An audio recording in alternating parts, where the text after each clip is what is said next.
Eh ben ça y est, c'est parti. Salut tout le monde, bienvenue sur ce premier épisode de Travail sur soi.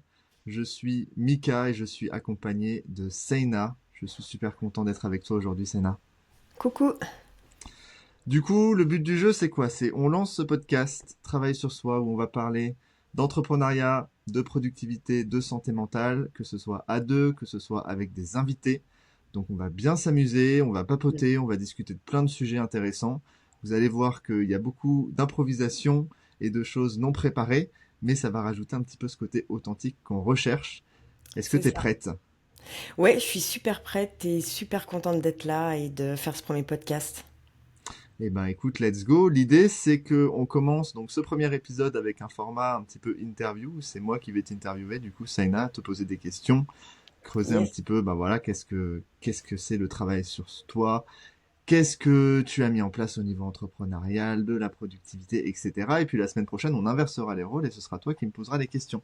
Et puis C'est sur ça. cette base, on aura plein d'idées de sujets, plein de thématiques qui vont émerger. Vous allez aussi nous partager des idées dans les commentaires du podcast. Donc on ne doute pas du fait qu'on va regorger de thématiques à aborder.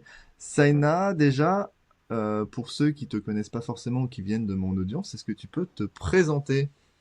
Oui, ben alors moi, simplement, je suis entrepreneur et j'accompagne. Alors, je suis entrepreneur depuis maintenant 10 ans et j'accompagne aussi les personnes TDAH.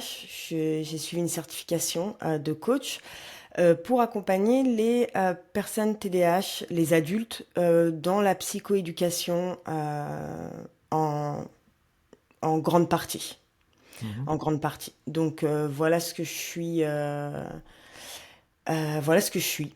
Entrepreneur et coach. Et j'adore ce que je fais. Et d'ailleurs, l'entrepreneuriat, c'est un sujet qui revient souvent dans mes accompagnements, même quand on parle pas d'entrepreneuriat. Mais comme les gens, bah, des fois, ils sentent qu'au boulot, ça va pas, qu'ils sont pas dans leur voie, eh bien, ils se posent beaucoup de questions sur l'entrepreneuriat. C'est pour ça que je trouve que ce podcast, il va vraiment pouvoir, j'espère en tout cas, aider les personnes qui se posent des questions par rapport à l'entrepreneuriat et qui cherchent leur voie. Et qu'on L'idée puisse c'est donner vraiment des ça, pistes ouais. de réponse, tu vois. Bah, de démystifier un petit peu aussi ce que c'est l'entrepreneuriat, parce qu'il y a plein de manières d'entreprendre. Il y a ce qu'on voit sur les réseaux sociaux, il y a le bling bling, il y a la réalité du quotidien d'entrepreneur. On va voir aussi un petit peu ce que c'est. On va pouvoir en parler extensivement, nous, ben, de notre expérience et aussi de ceux Ouais. des invités qu'on va interviewer. Mais je trouve ça intéressant que tu commences par te définir en tant qu'entrepreneuse, parce que moi aussi, j'ai tendance à me définir comme ça, parce que c'est une partie importante de ma vie et même de mon identité, je dirais. Et quand j'ai creusé un petit peu, notamment ton profil LinkedIn, j'ai vu qu'en fait, ce que tu fais aujourd'hui, c'est loin d'être ta première expérience entrepreneuriale. Il y a pas mal de choses qui ont eu lieu avant. Et je suis très curieux d'en savoir plus en fait sur ton parcours entrepreneurial. Est-ce que ça a été dès le début de ton parcours professionnel? Est-ce qu'il y a eu des choses avant? Enfin, est-ce que tu peux nous recontextualiser un petit peu les différentes étapes qui t'ont mené à ce que tu fais aujourd'hui? Mais alors, tu vois, pas du tout quoi. Moi, je me voyais pas du tout entrepreneur. Mais c'est fou, hein. Mais parce que euh, on en parle souvent, et là, je vais faire un rapprochement avec le TDAH, mais c'est vraiment ça.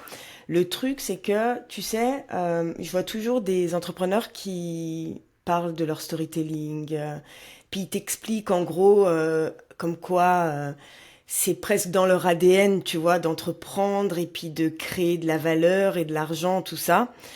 Et quand je me suis lancée dans l'entrepreneuriat, j'essayais aussi de raconter mon histoire de cette manière, mais j'y arrivais pas parce qu'en réalité, c'est pas du tout ça.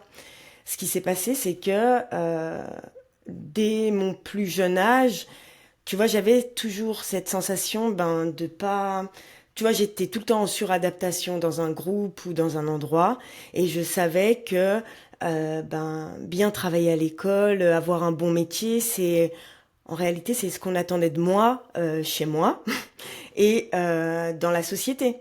Donc, j'ai fait des études jusqu'au. En fait, j'ai arrêté mes études quand j'ai dû commencer à travailler réellement, tu vois, bûcher. Genre, et, euh, et donc j'ai passé mon bac. je suis allée en BTS et ça a duré 6 mois parce que c'était catastrophique, quoi. En plus, c'était un BTS dans les RH, tu vois, genre admin et tout. Parce que mon but, la chose à laquelle j'aspirais, c'était d'évoluer dans une entreprise, tu vois, d'avoir une carrière.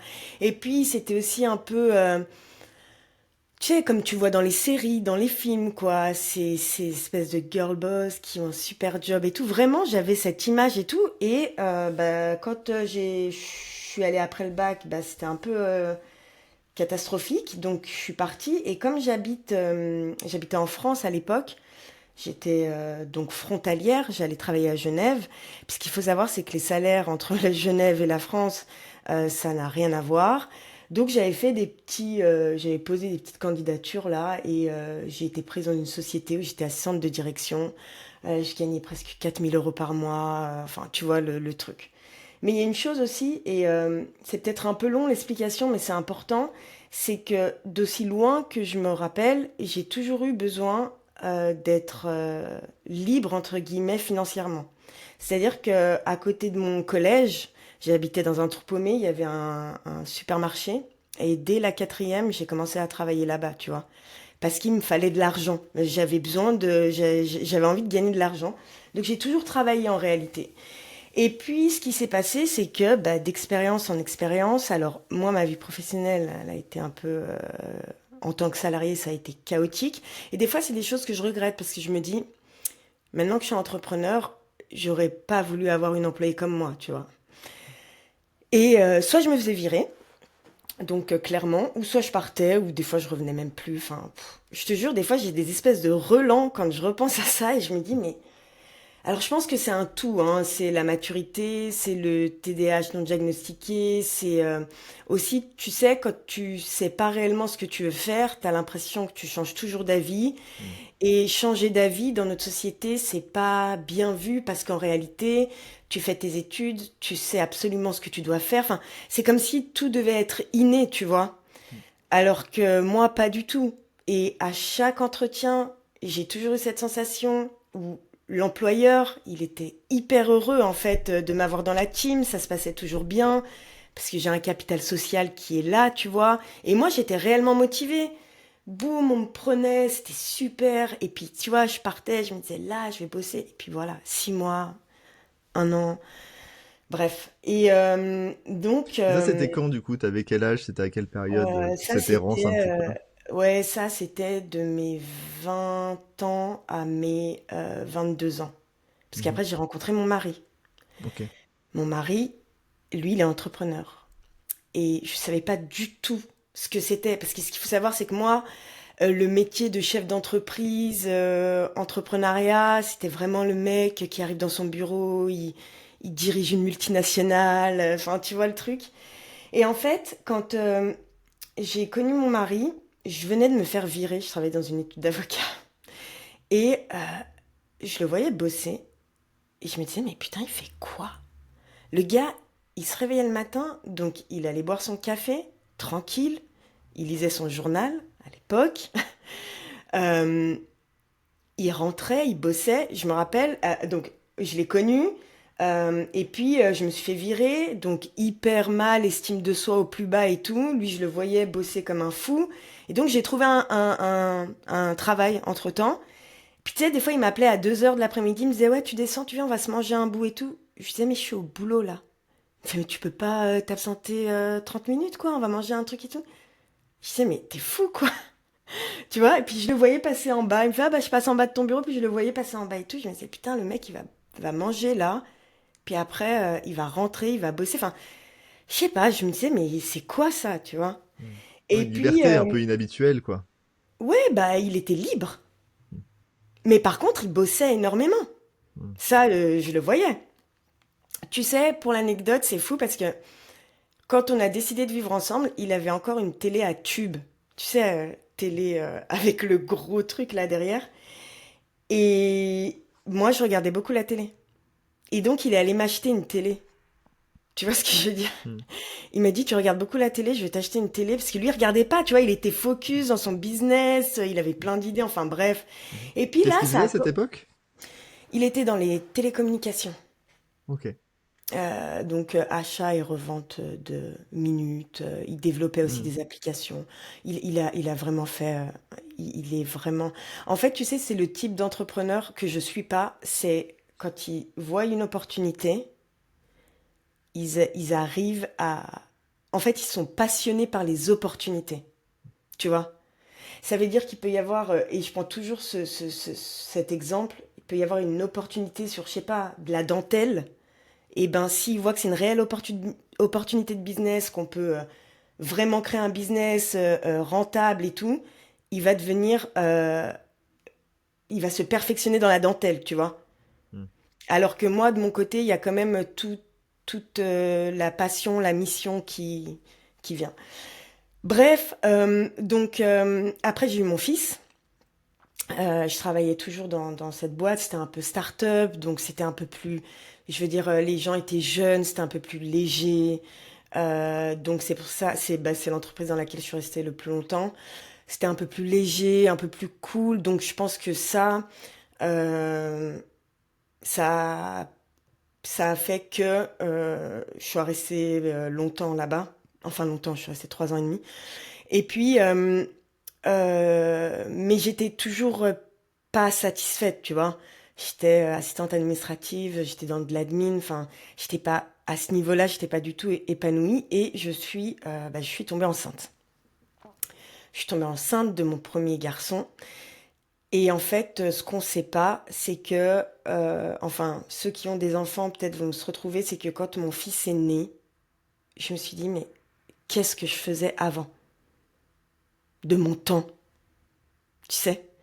Qu'est-ce que je faisais en fait de tout ce temps si précieux, si présent que je n'ai pas utilisé pour peut-être créer quelque chose, enfin faire un truc que j'aime profondément. Parce que du moment où tu as un enfant qui arrive, le temps, il prend une toute autre dimension et on le sait quand on est entrepreneur que le temps, c'est notre plus grande ressource. Mhm. Ouais, c'est Réellement. intéressant que tu soulèves ça, parce que moi qui n'ai pas d'enfant, pour le coup, j'ai pas forcément eu cet avant-après qui m'a fait un déclic sur la gestion du temps, la productivité, mais je pense que ça va résonner avec pas mal de personnes aussi, cette prise de conscience. Alors, ici, il y a deux choses. Il y a le temps dans le fait que ben, tu as un petit être humain de 3 kg 500 qui ne peut rien faire sans toi, qui a des besoins constants et tu dois être auprès de lui tout le temps. Et tu as tout, toute cette privation de sommeil quand l'enfant est nouveau-né, parce que moi, il dormait absolument pas. Enfin, ma vie, elle est passée, enfin, elle a changé du tout au tout. Donc, privation de sommeil, plus de temps, épuisement, TDAH non diagnostiqué. euh, et c'est là que j'ai vu que j'étais pas organisée, complètement. C'était un mini chaos quoi qui était en train de se créer. Mais mon fils, il me donnait quand même, enfin, tu vois, ça, c'est ce qui me permettait d'avancer. Je me disais, il a trop besoin de moi, tu vois, je peux pas. Mais j'étais dans un trou noir et l'idée de devoir reprendre le travail, ça a été, ça m'a, en fait, ça m'a créé beaucoup d'angoisse. Mais le problème, c'est que derrière, je savais pas ce que je voulais faire, quoi, pas du tout. Et dans l'état de fatigue. euh, que j'étais avec la chute d'hormones, tout ça. Alors, mes aspirations, elles étaient trop floues, tu vois. J'avais pas. Et on est dans une société où on te fait croire, c'est des injonctions à non, tu peux être maman, et puis tu peux bosser à fond, et puis tu peux avoir un couple parfait. Enfin, tu vois. Et moi, j'étais perdue là-dedans. Je me disais, mais. Et je voulais absolument encore coller à cette image, tu vois. Oui, oui, non, non, non, je vais y arriver, je vais y arriver. Bref. Donc, pour la faire courte, l'arrivée de mon fils, c'est là où j'ai entamé une espèce d'introspection, de questionnement sur qu'est-ce que je vais faire, qu'est-ce que je veux faire de ma vie et où je veux avancer. Donc j'ai commencé à me poser des questions et puis j'étais trop fatiguée, j'étais trop épuisée. Je commençais quelque chose, j'y arrivais plus. Et j'ai eu ma fille qui est venue droit derrière. Donc tu vois, le temps passe vite, très vite. Et en fait, Combien de j'ai temps après? avancé. Pardon? Combien de temps après? 2 ans et 2 ans, ouais, 2 ans après. Ok. 2 ans, c'était à peine le temps que j'ai eu pour reprendre. Enfin, voilà. En fait, tu sais, ce qui est compliqué et ce que les gens doivent savoir, c'est que moi, je me persuadais d'aller bien. Et en fait, là, je te parle avec le recul, tu vois, de tout ce temps. Et moi, là, je me persuadais d'aller bien. Donc, j'avais une vie vraiment métro, boulot, dodo, basique. Euh, la touche de folie, la touche de bien-être et tout, c'est que mon mari avait, bah, lui, une vie complètement différente que si j'étais avec une personne qui avait un boulot normal, tu vois. Et donc, on avait euh, tu sais, cette spontanéité en fait dans nos vies, ou si on fait pas ça, enfin, s'il fait pas ça le dimanche, c'est pas grave, lui il peut le faire un autre jour, enfin, voilà, cette spontanéité, le fait que lui il ait cette liberté, ça a quand même créé bah, du bien dans tout ça. Et moi, j'avançais bah, sur ce chemin sans trop me poser de questions, dans le sens où, bah, en réalité, c'est ça la vie, tu vois. Tout le monde le fait, pourquoi moi j'y arriverais pas? Alors qu'à l'intérieur, j'étais en train de crever. Le mot, il est un peu fort, mais c'est ça. J'étais pas du tout épanouie. Même dans mon rôle de mère, je me disais, bah c'est quoi? Je le pose à la crèche, je viens le chercher.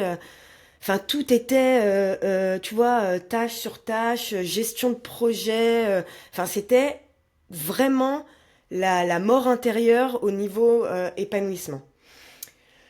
Quand j'ai eu ma fille, donc j'ai eu de la chance que malgré que mon enfant dorme pas, c'était un gamin hyper sympa, hyper cool, hyper facile, tu vois, dans la journée. Donc ça, c'était sympa. J'ai eu ma fille et là, j'ai commencé vraiment à me poser des vraies questions. Et je me suis dit, putain, là, faut que tu fasses quelque chose et tout. Et faut que ça bouge. Donc on s'est mis d'accord avec le boulot bah, d'arrêter. Donc j'ai arrêté de bosser, je suis partie. Je me suis mis au chômage et je me suis dit, bon, c'est quoi que t'aimes? Et moi, j'adorais la mode, quoi. Et j'aime toujours, mais je pouvais passer énormément d'argent là-dedans. Je connaissais toutes les tendances, tous les trucs. Et j'ai commencé à chiner. J'ai commencé à chiner et je me suis dit, bah tiens, euh, tu sais, le chômage en Suisse, c'est pas comme le chômage en France, tu vois. C'est vraiment, c'est un vrai taf, en fait. T'as un rendez-vous tous les mois, ils t'envoient dans tes formations, enfin ils te lâchent pas parce que le but c'est le retour à l'emploi. J'ai commencé à chiner, puis je me suis dit bah, je vais essayer de vendre des vêtements vintage et tout. Et à ma grande surprise, ça a commencé à marcher. Ça veut dire que Mhm. vraiment, je, j'allais CSP, Emmaüs, les fripes et tout. J'achetais des vêtements. Au début, j'essayais d'être le modèle, mais c'était trop compliqué à l'époque pour poser le téléphone, se prendre en photo. Donc, j'ai mis une petite annonce sur petite annonce. Et d'ailleurs, l'histoire, c'est qu'elle est toujours euh, en ligne, mais que je n'arrive pas, enfin, je retrouve plus du tout tu sais, mon mot de passe et l'adresse email que j'avais à l'époque, je la trouve plus. Enfin bref. Et donc des fois, je reçois des gens qui me disent, ah, je suis super intéressée pour être modèle et tout. Bref, j'ai fait ça. Et du Euh, coup, c'était quoi l'idée à la base? C'était de l'achat-revente en ligne ouais, de produits alors que tu le trouvais, que truc, tu c'est mettais en avant? bah, en fait, c'est que alors je trouvais soit des trucs vraiment vintage, tu vois, atypiques et très beaux. Et des fois, je me dis, pourquoi j'ai vendu ça? J'aurais dû le garder. Bref, ou soit vraiment des trucs de marque que j'achetais 1 franc, 2 francs en Suisse, genre vraiment pour rien. Et puis je les revendais mais 3, 4, 10, 20 fois leur prix aux enchères sur un site d'enchères suisse. Et ça a commencé à trop bien marcher. J'étais trop contente. Alors trop bien marché, toute proportion gardée. Mais je faisais des mois à 2 000, 3 000 francs. C'était trop cool. Par contre, pas du tout scalable, pas du tout. Enfin, tu vois, c'est moi qui chinais, c'est moi qui devais trouver. J'étais, en fait, mon business, il était à la merci aussi bah, des horaires d'ouverture, des fripes, de tous ces trucs, bah, de la qualité des arrivages. Et c'est quelque chose qui commençait à se développer. On était en 2013 à l'époque, c'est quelque chose qui commençait à se développer à fond, quoi. Et donc, il n'y a pas que moi qui avait le filon. Euh, voilà, donc tous les mercredis, il y avait des nanas qui venaient à la maison chez moi, puis je faisais les shootings, je mettais. Et un jour, mon mari me dit, ouais, mais pourquoi tu fais pas ta petite boutique en ligne, peut-être que... Mais à l'époque, en 2013, faire une boutique en ligne, enfin, c'était le truc... je sais pas si tu te rappelles de PrestaShop. Ouais. Enfin, le truc, tu devais appeler des Russes pour qu'ils te montrent le machin, tu vois. Donc mon mari, il a réussi en une nuit d'insomnie sur ses business à me créer un petit truc. Et alors ça marchait beaucoup moins bien que sur la plateforme hein, d'enchères suisse, vu que j'avais beaucoup moins de trafic, tout ça. Mais je les mettais quand même. Et puis de 2013 à début 2015, je faisais ça. C'était bien. Et j'ai eu mon troisième enfant. Enfin, j'ai su que j'étais enceinte de mon troisième enfant. Euh, Et là, je me suis dit, mais putain, c'est pas possible. Et franchement, pour le coup, c'est pas que c'était pas prévu parce que. Mais c'était vraiment pas prévu. Tu sais, quand j'ai appris ça, j'étais. En fait, j'avais l'impression, et ça aussi, ça m'a beaucoup fait culpabiliser parce que je croyais que c'était que. Enfin, j'avais l'impression de prendre ça comme une mauvaise nouvelle alors que tout le monde était super heureux autour de moi et tout, bref. Et là, il y a une dame qui avait une boutique de fripe à Lausanne. Et tu vois, moi j'étais prête à tout abandonner en fait, à dire ouais c'est bon, de toute façon j'ai plus l'énergie et tout. Mais mon mari me dit mais regarde, si quelqu'un veut pas reprendre ta boutique, tu sais c'est du boulot, c'est hyper dur de faire ça et tout.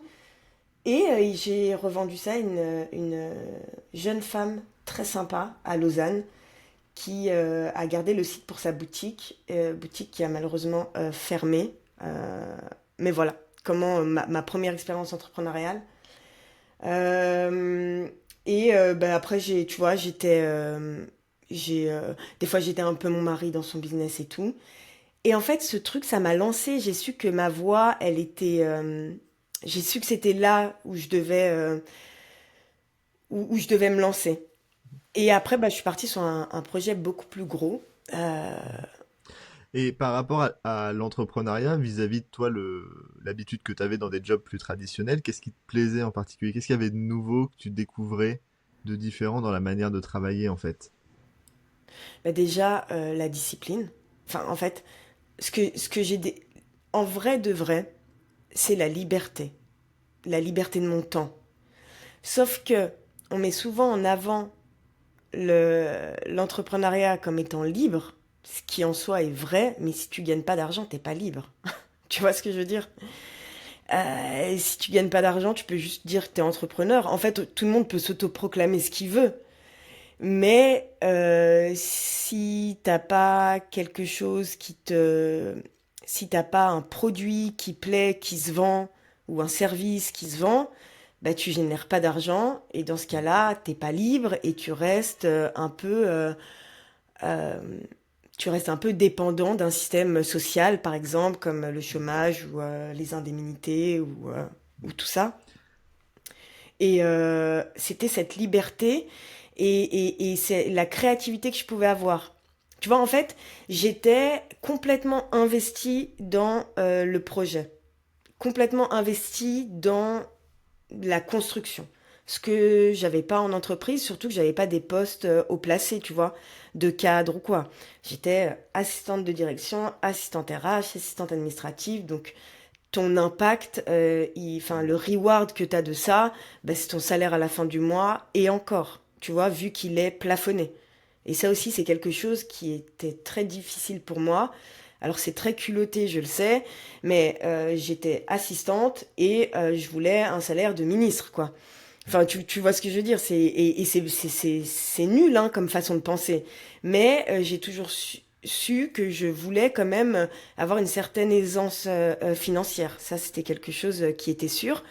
Parce que euh, l'argent, c'est quelque chose qui te permet d'être plus libre et qui te permet de faire des choses et qui te permet d'avoir un confort mental surtout quand tu as des choses par exemple qui vont pas très bien et que tu as besoin de prendre un peu de recul, quelques temps, si tu es à l'aise financièrement, c'est des choses que tu peux faire, que tu peux pas forcément faire quand tu es limité financièrement ou que tu as des gens qui comptent sur toi dans une entreprise. Mm. Après, ce qu'il faut savoir, c'est que j'ai pas de d'aversion pour le salariat. J'ai juste compris réellement que c'était pas pour moi. Parce que l'entrepreneuriat, c'est dur. Franchement, c'est dur. Enfin, moi, je Bah, trouve ne que serait-ce c'est... que le fait d'aller chercher son propre argent déjà versus un salaire fixe à la fin du mois, ça change la manière qu'on a d'envisager son travail, d'envisager le stress, d'envisager ses enjeux, quoi. Ben, c'est ça. Et puis, quand tu travailles, tu as des assurances. Si tu tombes malade, si tu perds ton emploi, tu as une assurance chômage, en tout cas pour 2 ans, avec un salaire fixe aussi. Tu as des possibilités de, de trouver un taf grâce au chômage. Là, je parle de mon expérience suisse. Moi, aujourd'hui, j'ai un statut d'indépendante. Je paye mes charges sociales, mais si demain ça va plus, j'ai pas le droit au chômage, même si je paye l'assurance chômage. Il faut que je prenne une assurance perte de gain avec une carence de 60 jours si, tu vois, il m'arrive un pépin. D'ailleurs, à chaque fois que j'en parle, je me dis putain, faut que je la prenne. Et donc, je vais aller regarder ça de plus près. Mais voilà. Donc, cette première expérience, elle m'a mis un pied dedans. Et j'ai aussi, enfin voilà, ce qui me plaisait, c'était cette liberté de temps. Quand tu as une famille aussi, c'est hyper important. Parce que je te dis que alors, en plus en Suisse, c'est pas 2 semaines de vacances, c'est une semaine à chaque fois. Mais c'est quasiment chaque mois et demi. Les enfants, ils ont des vacances. Donc, tes enfants, ils vont à l'école toute la journée. Et puis après, quand il y a les vacances, bah, peuvent même pas se reposer. Tu dois trouver un camp ou des gens pour les garder pour que toi, tu ailles bosser. Enfin, tu vois, ça, par contre, c'est quelque chose qui était complètement...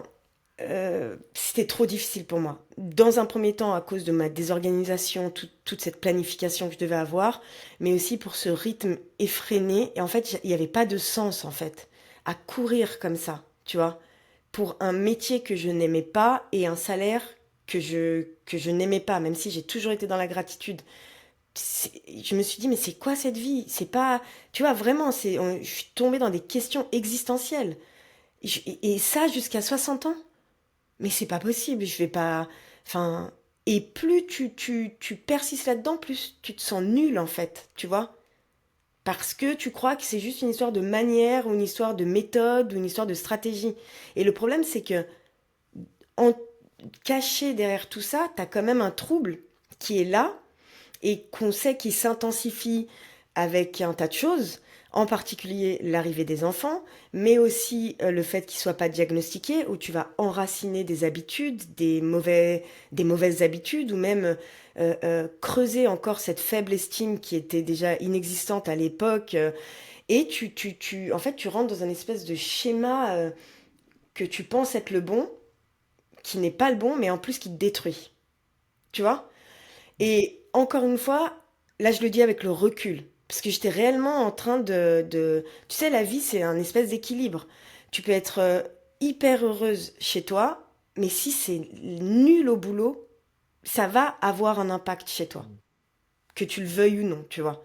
Donc l'équilibre parfait, il n'existe pas, mais je pense que c'est hyper important de se pencher sur cette réflexion de comment avoir un équilibre qui se maintient, tu vois. Et donc, je trouvais que cet équilibre commençait à faire du sens du fait que je sois entrepreneur, en fait. Entrepreneur, artisan, indépendant, freelance, appelez ça comme vous voulez, tu vois, Oui, mais à son compte au sens large, quoi. voilà, travailler à son compte. Et donc, j'ai eu mon troisième enfant et je l'ai eu en mai. On est parti euh, en juillet en vacances. Et là, je regarde mon mari et je lui dis, euh, c'était l'été, on était en Sardaigne, c'était magnifique. Et on avait pris une petite maison, vraiment, tu vois, le cadre idyllique et tout. Et moi, j'allaitais mon fils et je le pose et tout. Puis je me pose sur... En fait, la maison était super, mais sauf que dans la cuisine, il y avait une espèce de toute petite table. Et tu vois, je trouvais que c'était le... Puis j'étais au bord de la table, comme ça. Et je me suis dit, ouais, ben on fait quoi maintenant? Qu'est-ce que je fais maintenant? Tu vois, j'avais cette envie de refaire des choses et tout. Et c'est là où est née l'idée de Itzer. Je sais pas si tu as vu sur LinkedIn, pour Ouais. le coup. Donc Itzer, Plus une start-up, du coup. c'est une start-up dans le food delivery. Mhm. Et Donc la franchement, livraison de repas, c'est ça? ouais, c'est ça. Mais l'idée de base, c'était que moi, je voulais que les gens aillent manger chez d'autres gens. Parce que tu sais, moi, je suis passionnée de cuisine, tu vois. Et Mhm. donc, quand je cuisine, je fais des plats et tout, j'ai cette envie de partager. Peut-être des fois un peu par ego pour qu'on me dise, ouais, c'est super bon. Mais parce que j'aime vraiment ça et puis ça rassemble tout le monde et tout. Et en fait, bah, mon mari est entrepreneur, il a beaucoup plus d'expérience que moi. Et en étudiant bah, le marché, en regardant un peu ce qui se faisait, on a vite vu que ça, c'était pas trop, c'était pas dans cette direction. Et on a commencé ben, à livrer les restaurants de Genève, mais avec un petit, en fait, on a, comment ils disent les jeunes, un glitch? Non, pas un glitch, mais en fait, on a, tu sais, les livraisons, les Uber et puis tous ces gens qui font de la livraison, ils signent des contrats. En fait, ils vont démarcher les restaurants pour signer des Mhm. contrats, euh, pour avoir un pourcentage sur le montant de la commande, tout ça. Sauf que ça, c'était trop long, tu vois. C'était trop long. Et puis, il y avait, à cette époque, comme c'était un secteur qui marchait très bien, les acteurs qui étaient déjà sur place, ils avaient scellé un peu les contrats. Il y avait des contrats d'exclusivité sur les restaurants les plus demandés et tout. Donc nous, on a pris le truc à contre-pied et on s'est dit on va faire autre chose. C'est que nous, on n'est pas un service de livraison, on est un service de conciergerie. Tu vois? En fait, on liste tous les restaurants. En fait, on facturait des frais de service aux clients au début sur la livraison. Et en fait, les restaurateurs, ils commençaient à nous voir tout le temps, tu vois, tout le temps. Ils venaient, ils voyaient nos... puis alors, on avait acheté les sacs et tout, tu vois. Donc, ils voyaient notre marque, ils voyaient nos livreurs toujours arriver, puis on leur demandait rien, tu vois. En fait, on est juste des clients, on vient prendre une commande à l'emporter. Euh, et au fur et à mesure, à force de nous connaître, et c'est nous qui on avait mis la livraison suivie en direct, comme Uber, en fait, qui fait aujourd'hui. Et ça n'existait pas ça avant à Genève, les gens, parce que les gens faisaient plusieurs livraisons en même temps, et nous on avait misé sur cette qualité, tu vois. Genre ça sort du resto, ça arrive chez toi. On avait des livreurs, mais c'était incroyable. En fait, c'était souvent des passionnés de vélo, tout ça. Donc c'était vraiment génial. Et et à force, bah on s'est fait un nom parce que du coup on livrait du McDo, on livrait du Starbucks qui s'était jamais fait, enfin c'était du jamais vu à Genève, tu vois. C'était nous les premiers en réalité. Tous les restaurants qui étaient inaccessibles en réalité sur toutes les plateformes qui étaient déjà là, nous on les avait, tu vois. Donc c'est ça qui a créé un peu l'effet waouh et qui a attiré. Et en plus, bah, ça a attiré des gens euh, qui avaient un panier moyen plus important. Parce que justement, certains restaurants vraiment hype et tout, qui signaient pas de contrat avec les services de livraison, et ben ils étaient référencés chez nous. Mais nous, on leur disait, on vous demanderait, on est un service de livraison. Et suivant les restaurants, on adaptait les frais de service et petit à petit, ben, on a commencé à signer ces fameux contrats pour, euh, pour en plus des frais de service, avoir une part du restaurateur. Mhm. Et voilà, et c'était trop cool. Mais par contre, c'était ultra épuisant. Parce qu'en réalité, on avait un restaurant géant. On avait des Mhm. heures de restaurateurs. On avait le stress des restaurateurs, tu vois. Quand t'as le rush là de 19h. Et on avait trois enfants. Et moi, j'avais toujours un TDAH non diagnostiqué. Mhm. Donc, Et vous aviez des salariés dans cette boîte-là? Vous étiez que tous les deux avec les livreurs? Comment ça se structurait un on petit avait les peu? livreurs et on avait les livreurs et puis mon mari et moi. Et ensuite, on a pris des personnes qui faisaient le dispatch le soir. Mhm. Voilà. Mais quand tu es entrepreneur, tu as cette volonté de toujours avoir un œil dessus, tu vois. Donc même si c'est pas moi qui faisais le dispatch, même si c'est pas moi qui répondais au téléphone, J'avais toujours l'application un peu ouverte à côté. J'essayais de profiter, mais Hmm. Et puis tu sais, dans la livraison de food, t'as le temps, t'as la qualité du plat quand elle arrive. C'est que, tu sais, nous on avait acheté des sacs pour que les pizzas elles puissent rentrer à plat. Et t'as quand même des jeunes livreurs qui arrivaient et je me suis dit, mais putain, il réfléchit comment, quoi? Il te fout les pizzas à la verticale, quoi. Hmm. Et là, t'as les clients qui t'appellent. Ma sœur, elle a travaillé avec nous. Elle m'appelle, elle fait putain, le client, il pète un câble. Euh, Alex, il a mis les pizzas à la verticale. Et puis c'est tout de suite un client mécontent. C'est la catastrophe, tu Hmm. vois. C'est du stress. Et puis, bah, tu perds aussi de l'argent parce que tu dois rembourser le client.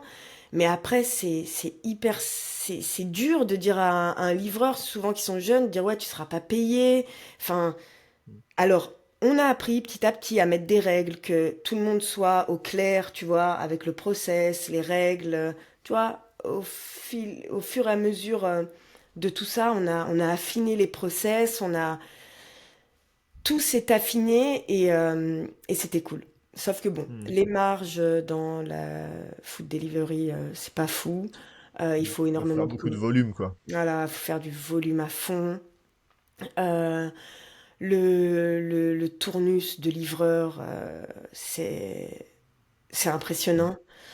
Ouais. Ça, t'en as un qui vient un jour, il vient plus, tu sais pas pourquoi.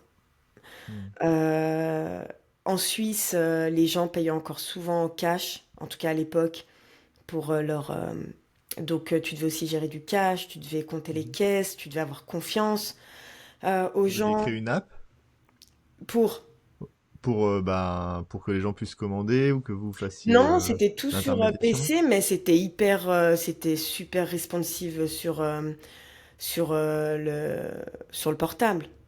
Ok, moi c'était un site Ouais. internet en C'est un fait. site internet, ouais. Pas Ok, ok. d'app, pas de. On avait déjà tu sais, on avait déjà cette vision lean un peu, tu vois. On commence Hmm. le plus lisse possible. Et le premier soir, alors que personne ne nous connaissait, on avait fait venir 5 livreurs. On a eu 3 commandes, dont 2 de notre famille. Faut bien commencer quelque part, hein. Ouais, non, mais tu sais, moi j'étais là et j'étais, mais putain, mais qu'est-ce qu'on était, dans quoi on s'est lancé? Mais c'est ça qui est bien quand t'es avec des gens qui ont beaucoup plus d'expérience que toi, et là, en l'occurrence, mon mari, c'est que c'est des gens qui sont hyper optimistes.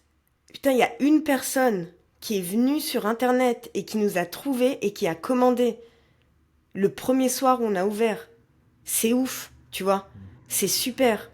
Alors lui, il a travaillé toute la partie SEO, tu vois. Alors moi, Hmm. là, zéro, quoi. Nul. Enfin bref.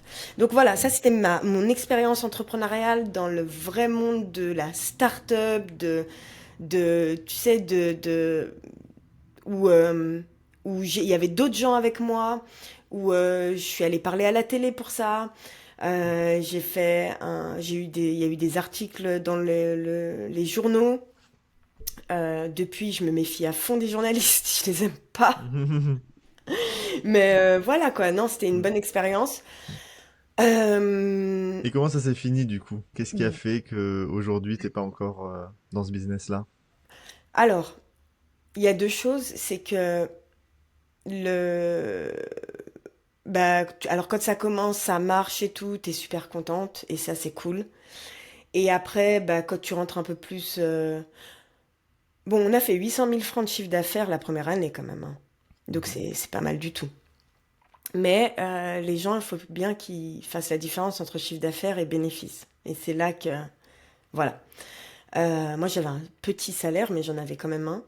Euh, Ça commençait à devenir hyper difficile, dans le sens où, du moment où tu veux commencer à recruter des gens pour quand tu es en vacances, des gens qui vont manager les commandes, les livreurs, tout ça, bah, tu te rends compte que tu vas pas être bénéficiaire et que dans ce cas-là, il faut commencer à taper aux portes, tu vois.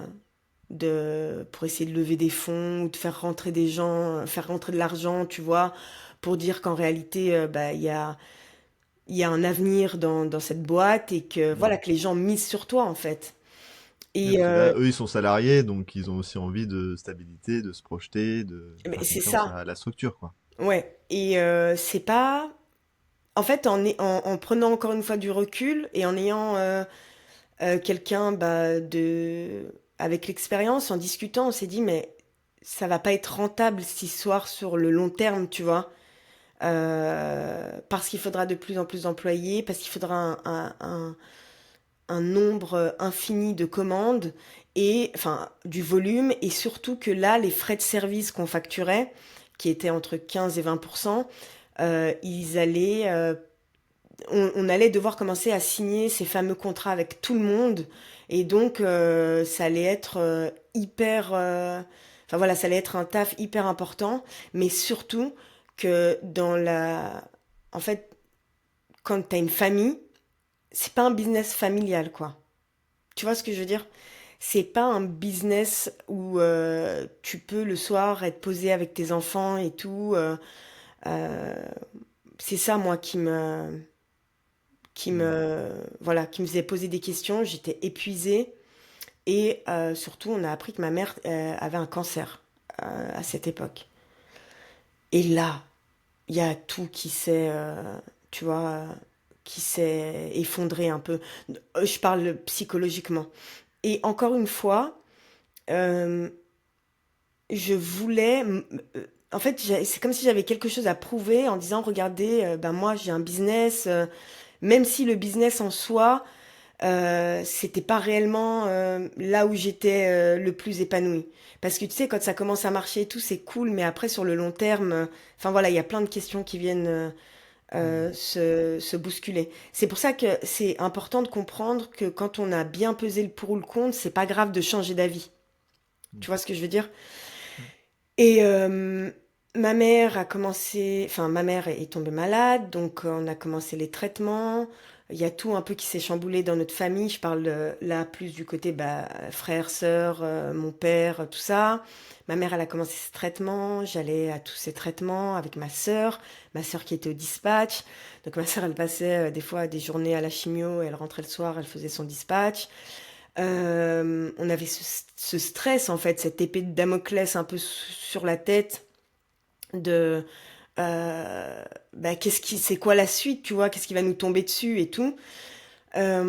Jusqu'au jour où un matin, je me suis réveillée comme une girl boss parfaite. Je me suis réveillée hyper tôt, alors que j'étais hyper crevée. J'ai fait mon petit déj, j'ai pris ma douche et là, j'ai cru que enfin, j'ai cru que j'étais en train de faire une crise cardiaque, en fait. Tu sais, j'ai toute je sais pas, j'ai toute la poitrine qui commence à serrer, j'avais mal au bras et tout.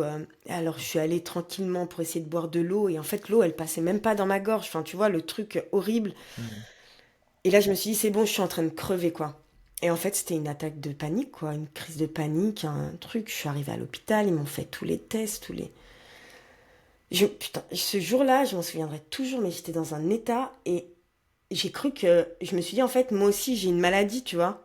Vu qu'on était dans le process, là, avec ma maman, c'était hyper difficile. Et il y a la doctoresse qui rentre et qui me dit... elle avait une tête en plus, elle m'a trop fait peur, tu vois. Elle est rentrée, elle était un peu visage fermé et tout. Elle me fait, ah bah, vous avez rien, madame. Vous êtes en bonne santé, mais vous êtes juste épuisée et tout. Et là, tu vois, en fait, là, c'est quelqu'un de l'extérieur avec une légitimité, tu vois. Parce Mm. qu'en réalité, cet état, il était là depuis très longtemps. Mm. Tu vois, il s'est construit, je l'ai nourri. Mm. À force de vouloir être comme les autres, à force de vouloir répondre à certains critères, que ce soit dans ma féminité, dans ma vie professionnelle. Et là, j'ai tout lâché, tu vois. Là, j'ai tout lâché, j'ai dit, c'est plus possible. Mon mari, quand il a vu ça, euh, il m'a dit, ouais, c'est plus possible. Donc, on a revendu la boîte pour, Mhm. et les gens qui nous ont racheté notre boîte, c'était Hop Delivery. Tu peux les voir aussi sur LinkedIn et tout. C'était deux jeunes. Et en fait, eux, au début, c'était un peu choqués. Ils disaient, mais pourquoi vous... Parce que ils disaient Itzer, tu vois, c'est connu maintenant. Enfin, voilà, ça fait du bruit et tout. Et on leur a expliqué, tu vois, pourquoi. Et d'ailleurs, moi, il y avait une image qui m'avait marqué. C'était que, ben, t'es là, t'es devant ton PC, t'as le dispatch, ça sonne, les commandes, le client pas content. Et mon fils, ben, on a lancé en août 2016, donc mon dernier, il avait 1 an et demi, tu vois. En voulant être cette femme et cette mère parfaite, je préparais à manger avant, tu vois, pour que le soir, comme je dispatchais du salon, eux, ils étaient bah, dans la cuisine, donc je les voyais, ils mangeaient et tout, ça faisait la famille super joyeuse et tout. Puis en fait, un jour, je voyais mon fils d'1 an et demi qui mangeait il essayait de manger ses pâtes ou je sais pas quoi, et puis il en avait partout. Enfin, tu sais, c'était une image qui m'a un peu, je sais pas, ça m'a frappé. J'ai dit non, c'est pas possible. Je peux pas compter. Mais tu vois, c'était pas très grave en soi. J'étais là et il était pas en danger. Il y avait rien, mais je sais pas. C'est un truc qui m'a frappé. Je me suis dit non, c'est pas, Mm. c'est Ouais, pas donc c'est plein possible. de petites choses mises bout à bout qui ont fait que, en fait, le projet, toi, tu te projetais pas de continuer dans ce contexte. Non, ouais. Et puis avec ma mère malade, Mm. moi, burn-out, dépression euh, profonde, vraiment. Ce qu'il faut savoir, c'est que en 2013, quand j'avais lancé, ça s'appelait Wonderfrau, tu sais, en Mhm. allemand, super Ouais. femme, quoi. Euh, c'est ces petites boutiques de vêtements vintage. Et déjà, à l'époque, je me posais des questions. Je me disais, putain, mais c'est pas normal. Pourquoi j'arrive pas à fonctionner normalement? Pourquoi et tout, mais et je posais des questions et en réalité c'est en 2013 déjà que je me posais des questions sur le TDAH, tu vois. Mm. Où je me disais quand je suis tombée sur cet article là, un article canadien, tu sais, il y a tout qui c'était en fait, c'est comme si je lisais pas ma biographie mais ma vie, mon quotidien. Quand j'ai montré l'ordi à mon mari, il m'a dit, je me rappelle, il bossait, il me fait, mais putain, mais c'est toi ça, tu vois. Et c'est ça aussi qui est bien, c'est que j'avais pas quelqu'un qui me disait, mais non, t'inquiète, c'est juste que t'as les enfants, t'es fatigué, tu vois. En vrai, je pense que mon mari, il voyait qu'il y avait des choses qui allaient pas, tu vois, dans mon organisation, dans tout, et que j'en souffrais surtout, tu vois. Et en 2013, je suis allée au HUG. Je suis allée voir un psychiatre reconnu dans le TDAH. Et quand je suis arrivée là-bas, c'était ultra bizarre. Et ils m'ont dit, enfin, tu sais, ils m'ont mis devant un PC là, et je devais appuyer sur un point à chaque fois que je voyais, enfin, je devais appuyer sur la souris à chaque fois que je voyais un point. Ben moi, qu'est-ce qui s'est passé? Concentration, challenge. En plus, je suis super forte à tout ce qui est jeux vidéo et tout. Donc j'arrive, bam, bam, bam, j'ai eu tous les points, tu vois. Et il revient avec son assistante. Il me fait non, vous n'avez pas de TDAH. C'est hyper calme, hyper un peu comme ça, nonchalant. J'étais. Ah, vous êtes sûr? Non, non, vous devez faire une petite dépression. On n'a pas parlé.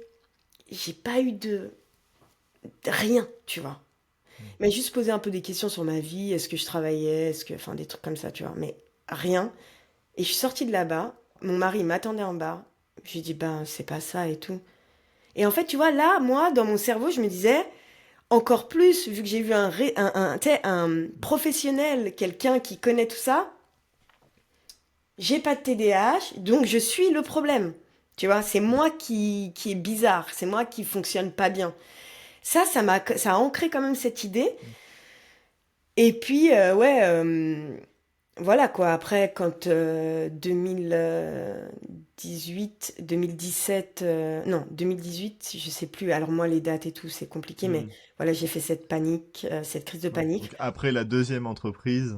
Ouais, j'ai revendu, enfin, tout ce qui s'était transmission de l'entreprise, revente, c'est mon mari qui s'est occupé de moi parce que du moment où on m'a dit c'est bon, on vend, et en plus on a eu des acheteurs rapidement, tu sais, il y a une espèce de poids, tu vois, qui est tombé.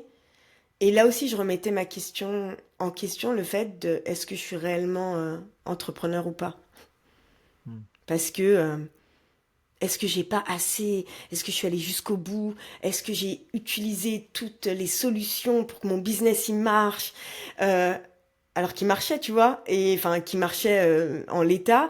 Et c'était juste que je voulais pas faire ça. Je voulais pas avoir un food delivery, je voulais pas aller lever des fonds pour avoir de la trésorerie et pouvoir employer des gens, euh, aller négocier des contrats avec des restaurants. Enfin, je voulais pas faire tout ce travail en fait. C'est pas du tout ce qui m'attirait. Mhm. Ok. Et en plus, moi, je savais pas que tu avais aussitôt eu cette prise de conscience entre guillemets du TDAH que tu allé faire tester au final avec un nom. Donc pendant des années, c'est une piste à laquelle, enfin, tu y avais repensé à ça ou c'était vraiment mis de côté et tu te disais, bah, de toute façon, c'est acté, c'est comme ça. Ben en fait, c'est super intéressant ce que tu dis parce que comment ça s'est passé, c'était tellement déstabilisant, tu vois, cet entretien avec ce médecin. J'ai quand même voulu avoir des réponses, parce que ce qu'il faut savoir, c'est que... Non, en fait, je peux pas le dire parce que après, ça peut créer des problèmes. Mais j'ai revu ce médecin et je l'ai vu dans des conférences ou dans des trucs. Et c'est vraiment quelqu'un qui est réputé dans le milieu, tu vois. Je remets pas en cause ses compétences. Mais pour en avoir parlé avec mon psy, qui le connaît aussi, parce que comme je dis, c'est un médecin connu, il m'a dit, moi je pense que ce qui s'est passé, c'est qu'en fait, ils font des tableaux cliniques un peu dans les HUG, dans tout ce qui est public, tu vois. Et quand tu vois que le tableau clinique de la personne, ça va, que la personne, elle est dans dans un cadre de vie qui est pas dangereux, ou tu sais, des gens un peu dans la misère ou dans la Mhm. difficulté, ils se disent, ben, ces gens pourront se réorienter dans le privé, tu vois. Genre comme avec mon psy. Il me dit, il y a des tableaux cliniques qui sont tellement lourds, tellement importants, que je pense que des fois, les médecins, ils se disent, bon, en gros, ça c'est moins grave, donc elle va s'en sortir, on ne se fait pas de soucis, mais là, on a des cas trop importants, trop lourds, donc ils se Mhm. concentrent là-dessus. Ok. Et je trouvais que c'était quand même une explication enfin, qui me semble quand même crédible, Mhm. enfin, qui fait du sens en tout cas pour moi, maintenant en plus que je connais le TDAH, les comorbidités, enfin tout, quand tu te plonges là-dedans. Donc ce qui s'est passé, c'est que moi, du moment où j'ai connu ces quatre lettres, j'ai jamais cessé d'apprendre et de m'éduquer sur le sujet. C'est vrai que quand j'ai appris en 2013, enfin, qui m'a dit non, c'est pas ça, je me suis dit, je sais pas pourquoi, bon ben, j'arrête. Enfin, c'est bon, c'est moi le problème. Secoue-toi. Tu sais, en plus avec de la violence du mindset de l'époque. No pain, no gain. It's your fault. Non mais tu vois vraiment le truc, c'est horrible. Lève-toi à 5 heures du matin. Tu peux le faire si tu le fais pas. T'es faible. Tu sais, le Mhm. truc, mais c'est horrible, mon Dieu. Mais non mais en fait, ce qui est bien, c'est que j'ai tout testé, vraiment. Et j'ai l'impression que des fois, c'est quand tu testes tout comme ça que tu te trouves et que tu arrives vraiment à savoir, dans un premier temps, ce que tu veux pas, parce que ça, c'est hyper important de savoir ce qu'on veut pas, presque avant de savoir ce qu'on veut, tu vois. Parce qu'une fois que tu enlèves tout ce que tu veux pas, tu peux, voilà, laisser Oui, ça se libre. fait par élimination et puis ça se fait aussi en échouant, en itérant, en testant. Ouais, c'est ça. Donc voilà, j'avais mis un petit moment de côté. J'avais encore essayé, mis en place des stratégies, tu sais, qui fonctionnent sur un mois et en fait qui t'épuisent et c'est la merde. Donc bref, j'ai vivoté, on va dire comme ça, jusqu'à cette fameuse crise de panique où là, ben, en fait ça a ouvert la porte à tout. Burn-out. En fait, ce qui s'est passé, et ça c'est super important aussi, c'est pour ça que je suis tellement dans la gratitude d'avoir été bien entourée. J'avais une généraliste à l'époque qui est partie à la retraite maintenant. À chaque fois qu'elle me voyait, elle me disait mais reposez-vous, vous êtes pas bien, vous êtes maigre. Ce qu'il faut savoir, c'est que moi à l'époque, un coup de stress, et tu sais, je mangeais pas pendant 3 jours. C'était pas des troubles du comportement alimentaire, mais le stress, il y en a qui vont beaucoup manger justement pour Mhm. atténuer ça. Moi, c'était tout le contraire. Je pouvais vraiment manger comme un petit oiseau, quoi, juste parce qu'il y avait quelque chose qui prenait tout mon esprit. Et le soir où je suis rentrée de l'hôpital, où en gros on m'a dit que j'étais en burn-out, dépression, qu'il fallait que j'aille voir, c'est elle qui m'a appelée. Elle m'a dit ouais demain faut venir. Elle m'appelait à 8 heures en plus, tu sais. Je me suis dit putain ils ont découvert un truc à l'hôpital. Et elle me dit, je vais vous voir demain, il faut être à 8h30 au cabinet. Je lui dis, elle me fait, mais je vous demande pas votre avis, en fait. Vous devez venir. Et là, elle m'a dit, vous êtes en dépression.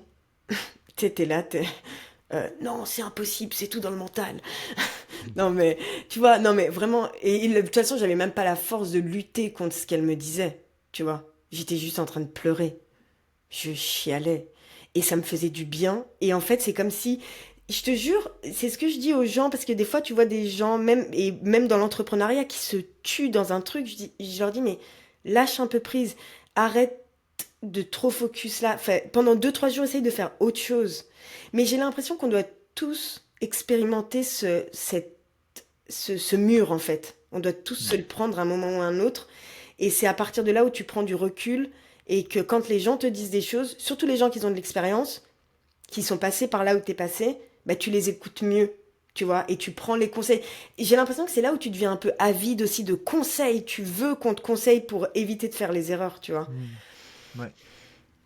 Et Ah, moi, ça me parle surtout que moi aussi, il faut que je me prenne les murs pour les comprendre, hein. t'as dit Et quoi? quand on est un peu, il faut aussi que je me prenne les murs, moi, pour les comprendre, parce que Ouais. quand on est un peu tête de mule ou on essaye d'être sûr de soi malgré tout, il faut se le prendre, il faut être bien entouré. Et même quand on voit quelqu'un qui va se prendre un mur, peut-être que la meilleure chose des fois, c'est de le laisser se le prendre, mais juste d'être là pour être avec lui et qu'il tombe pas trop fort. Ouais. Mais derrière, ça crée aussi un changement d'état d'esprit, ça crée une réceptivité au conseil, comme tu dis, Mm. et ça ouvre des nouvelles portes en fait. Donc, Ouais, mais ça a été un complètement. sacré cheminement, hein, là, sur pas mal d'années, en plus, toi, de ton côté, là, entre le début de ton aventure entrepreneuriale et là, la fin, qui est, en plus, c'est pas rien, quoi. Je veux dire, c'était un gros projet avec de l'enjeu. Ouais, ouais. Et tu sais, en plus, c'est pour ça que je te dis, quand t'as les enfants, c'est là où, moi j'ai vraiment un regard sur le temps désormais qui est complètement différent. Et j'apprends, et je le dis même dans mes coachings, à respecter votre temps, en fait, chérissez-le. C'est vraiment... j'ai beaucoup de mal désormais. Tu sais, des fois on dit, ouais, mais là c'est pour se détendre, quoi. C'est pour...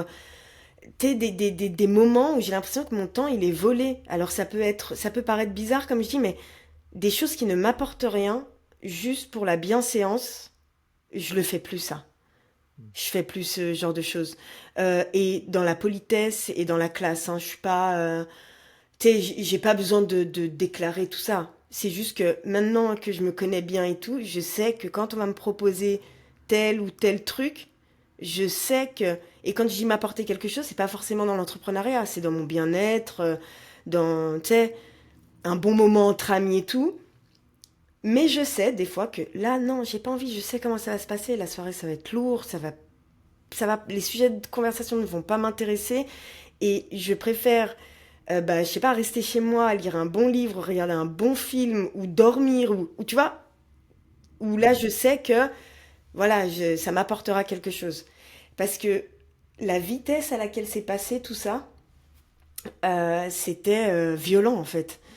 Et tu te rends compte en fait que tu penses que tu cours pour les bonnes choses et tu cours pas pour les bonnes choses. Tu te rends compte que bah, la santé mentale, malgré tout ce qu'on dit, c'est un sujet qui reste tabou et que, en vrai, quand tu te sens pas bien et que tu essayes de te confier, soit il y a des gens qui vont te voir comme quelqu'un de faible, soit il y a des gens qui vont te voir comme quelqu'un d'ingrate, soit il y a des gens qui vont te dire, et souvent ça c'est les gens qui t'aiment et qui veulent pas que tu lâches en fait.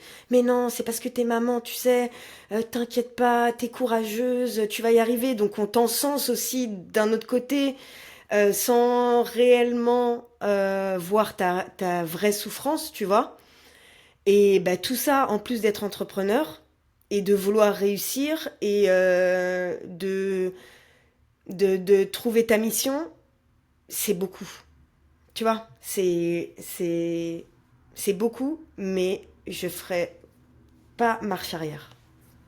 Jamais. Enfin, je voudrais pas refaire ça. Mm, Ça mm, s'est passé comme ça et c'est vraiment pour le coup hyper cliché, mais c'est la personne que je suis aujourd'hui. Et aujourd'hui, je suis hyper alignée avec moi, ma mission, ma vision. Je suis radicale sur certains points, moins sur d'autres. J'arrive à dire non. J'ai pris de l'expérience dans l'entrepreneuriat, donc je peux pas te dire si un projet va marcher ou pas, mais je peux te dire la manière dont une personne s'y prend et comment elle le fait, que là, elle prend vraiment pas la bonne direction et que si elle Mhm. continue comme ça, elle va le prendre le mur. Tu Mhm. vois?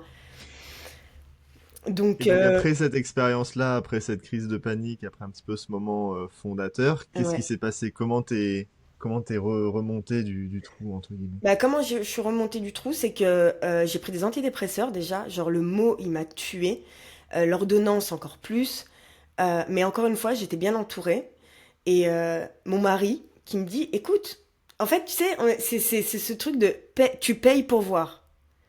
En gros, et c'est ce que je dis aux gens, tu veux lancer une formation sur le business ou sur la cuisine et tout, est-ce que toi-même, t'as déjà acheté une formation de quelqu'un de connu sur ce thème?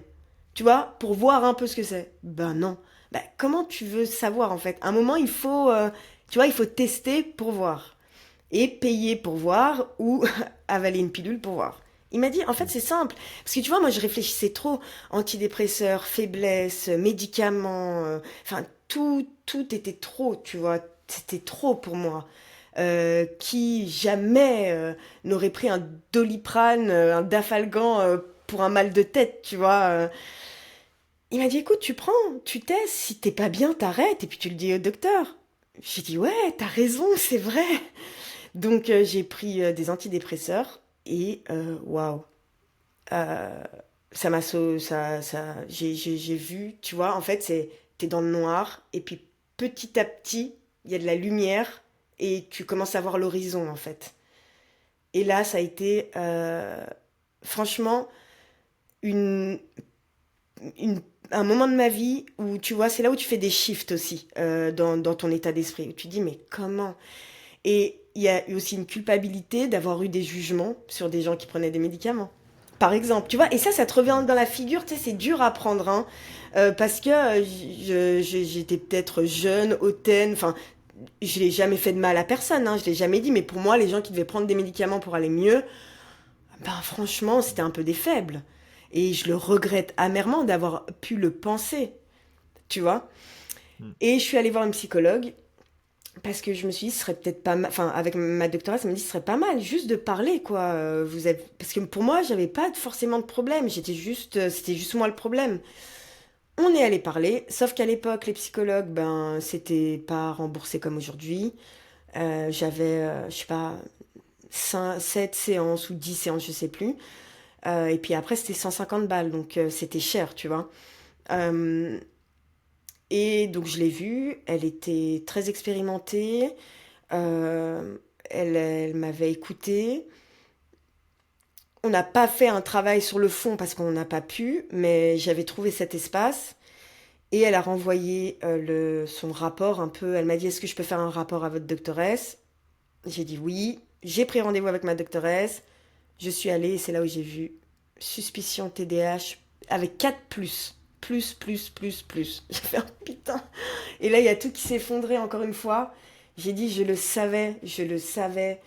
Et je le savais. Et là, c'était ma mission, trouver quelqu'un qui puisse m'écouter, me diagnostiquer. Ce qu'il faut savoir, c'est que pendant ma dépression, et ça c'est important parce que ça joue un rôle aussi dans mon parcours, dans mon chemin d'entrepreneur. Je dis jamais entrepreneuse, tu sais pourquoi? Juste, je vais faire cette parenthèse, c'est qu'entrepreneuse, en réalité, le mot français, il veut pas dire ça. Il veut pas dire entrepreneur. Donc, c'est vraiment pour le mot que je dis entrepreneur avec un E à la fin. Et quand j'étais dans ma dépression et tout, même si j'étais bien entourée, on se trouve toujours dans une solitude. Et même dans l'entrepreneuriat, quand on monte ses projets, à un moment, on se sent vraiment Mhm. seul.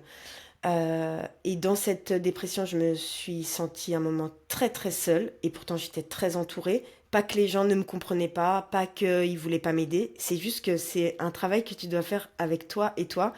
Et c'est là où j'ai redécouvert ma spiritualité aussi, qui m'a énormément aidée. Et ça a été aussi un grand tournant dans ma vie. On pourra faire peut-être un podcast là-dessus, c'est super Mhm. important. Et donc j'ai trouvé mon psy, et là, bah, tout s'est, tout s'est débloqué. Franchement, tout s'est débloqué. Même si j'étais encore dans la dépression, dans tout, j'ai, mais j'ai prié avant d'aller le voir.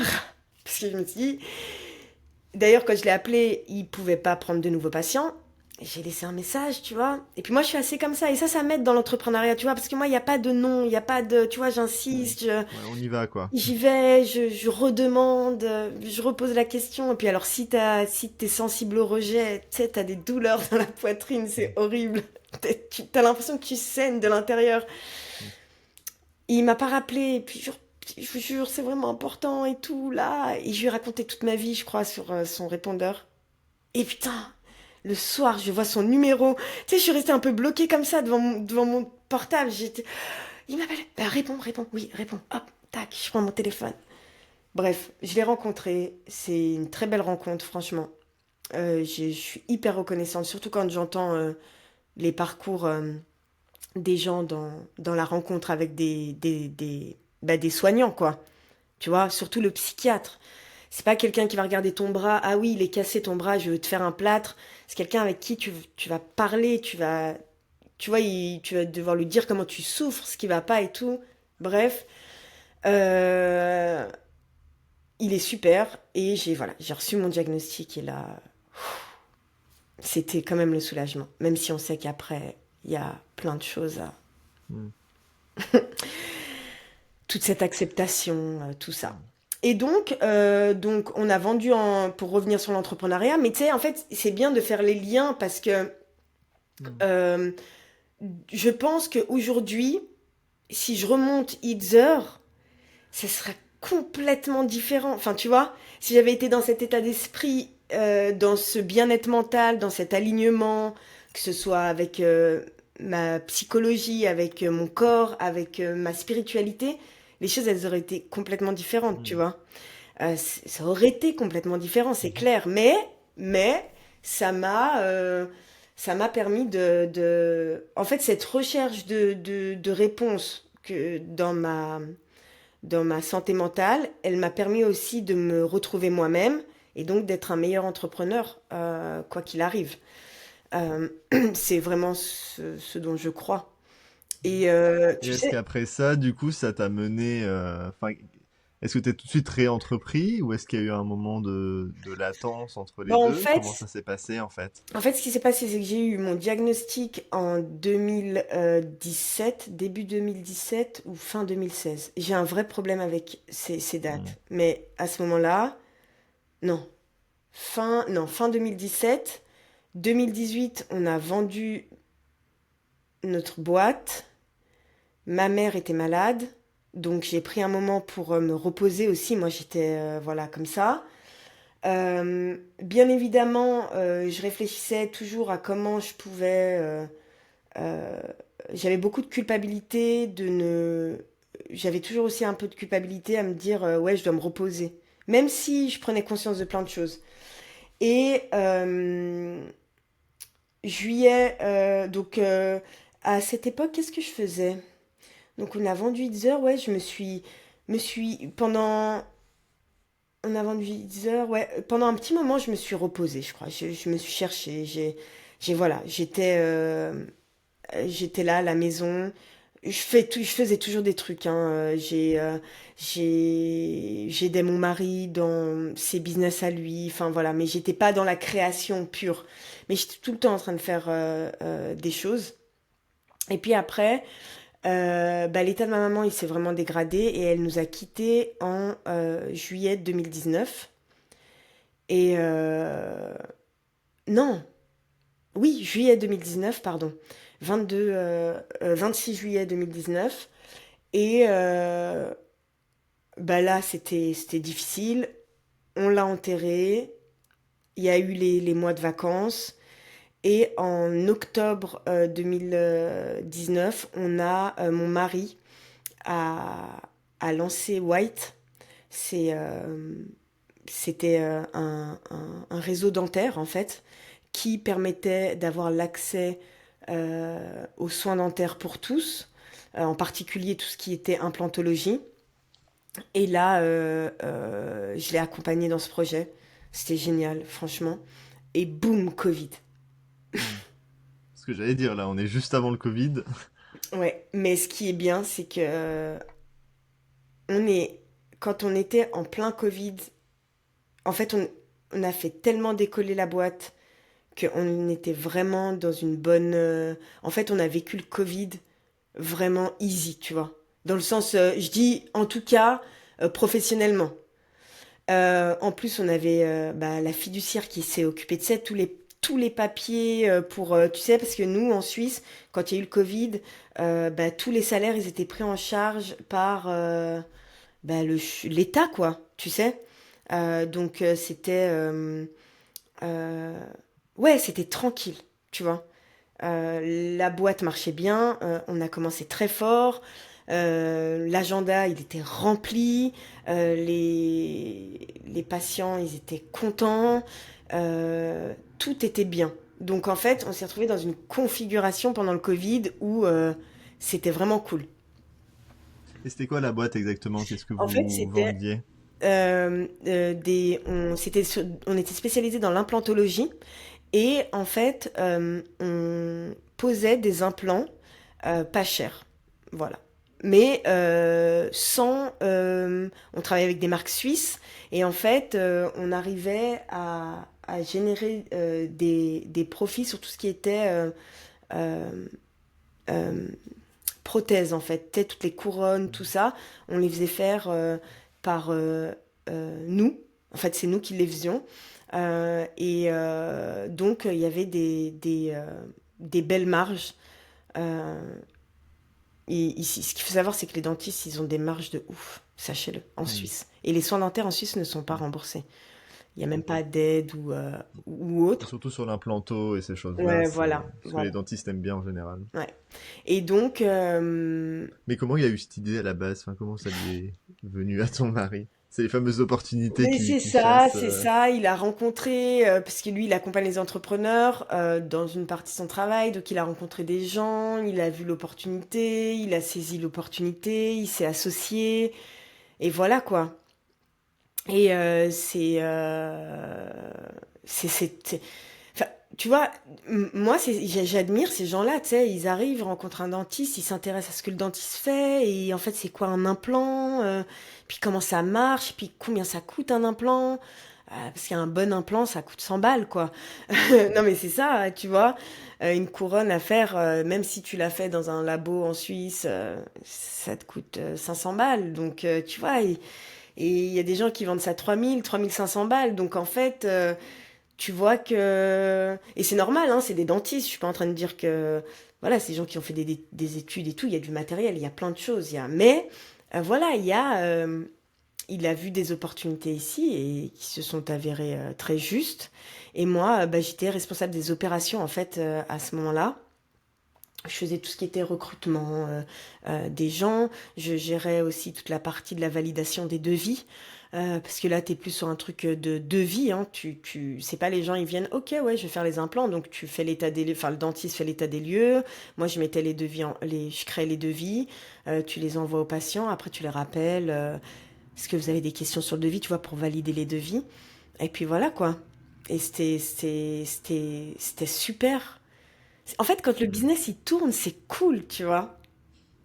C'est En général, il y a une grosse épine du pied qui est sortie, hein. Ça, c'est ouais, pas toujours c'est entendu, hein. bien et tout. Et après, ben le dentiste qui était de base associé avec mon mari est parti parce qu'il voulait vraiment aller à la retraite. C'est qu'en fait, lui, il avait beaucoup galéré en fait avant, tu vois. Et puis son but, c'était, il était content que ça marche parce qu'après, il voulait vraiment partir à la retraite. Lui, il voulait vraiment se reposer. Donc après, on est parti sur Lausanne et on a testé beaucoup différents modèles, soit travailler avec des dentistes partenaires, soit avoir notre dentiste chez nous. Voilà, on a travaillé sur tout ça. Et puis après, c'est à ce moment-là où moi, j'ai commencé aussi à créer mon compte sur le TDAH. Et entre-temps, par passion sur le sujet, j'avais fait déjà toutes les formations de Russell Barclay, j'avais déjà lu tous ses livres, tous les MOOC, tous les trucs que tu pouvais trouver sur Internet sur le TDAH, je les faisais parce que j'étais vraiment passionnée. Après, je m'intéressais, tu vois, après j'ai fait des focus sur les émotions, par exemple, euh, sur l'enfance et le TDAH, mais tu sais, en fait, comment ton développement d'enfant il peut être impacté avec un TDAH qui est pas diagnostiqué et quelles conséquences aussi ça peut avoir dans ta vie de tous les jours en étant enfant. C'est là aussi j'ai découvert des trucs intéressants, mais aussi, tu vois, qui ont fait écho dans mon enfance, tout ça. Euh, et j'ai commencé à créer ce, ce compte sur Instagram. Et je me suis dit, ah C'est oui, une TDAH. ouais, et j'ai aussi accompagné des entrepreneurs. En fait, avant de créer mon compte Saina TDH, j'avais, en fait, mon but, c'était justement d'accompagner des jeunes femmes qui voulaient se lancer dans l'entrepreneuriat, créer un business, mais tu vois, un business, un, un, un, un petit business, pas des startups ou des trucs comme ça. Et en fait, j'ai trouvé que j'ai travaillé avec des femmes et tout. Et un jour, il y en a une qui a été hyper honnête avec moi et tout. Et ça s'est super bien terminé. Et j'étais super contente. Elle me fait, t'es trop dure en fait. Je trouve que t'es pas douce. Tu sais, je me suis pris une grosse claque parce que, en fait, je pense que c'est mon expérience qui a fait que euh, de voir des fois des gens un peu trop rêveurs, tu sais, embellir et tout, l'entrepreneuriat, j'étais pas d'accord là-dessus, tu vois, j'étais pas d'accord avec cette image de l'entrepreneuriat. Et les gens, enfin les personnes, je pense que je devais être un peu trop brutale avec elles. Et, euh, et donc je me suis dit, ouais, en fait, c'est pas fait pour moi. Je peux pas. Et je me sentais pas d'accompagner déjà des entrepreneurs, tu vois, qui étaient déjà dans leur business et tout. J'avais cette espèce, c'était peut-être un truc d'imposteur, mais tu sais, je disais, ouais, j'ai pas assez d'expérience. Euh, donc voilà. Et j'ai créé Saina TDH, exactement. J'ai créé Saina TDH et, euh, et voilà, l'aventure, elle a commencé. Mhm. Franchement, hyper bien, hyper cool. Ça fait combien d'années que ça existe, ton compte? C'est une TDAH maintenant. 2022, j'ai créé. Ok. Euh, donc, j'ai commencé à créer du contenu à fond, quoi. Je m'arrêtais pas. Et d'ailleurs, je regardais mes stats. Il y a sur des publications, j'ai gagné 6000 followers, tu vois. Je me disais, waouh!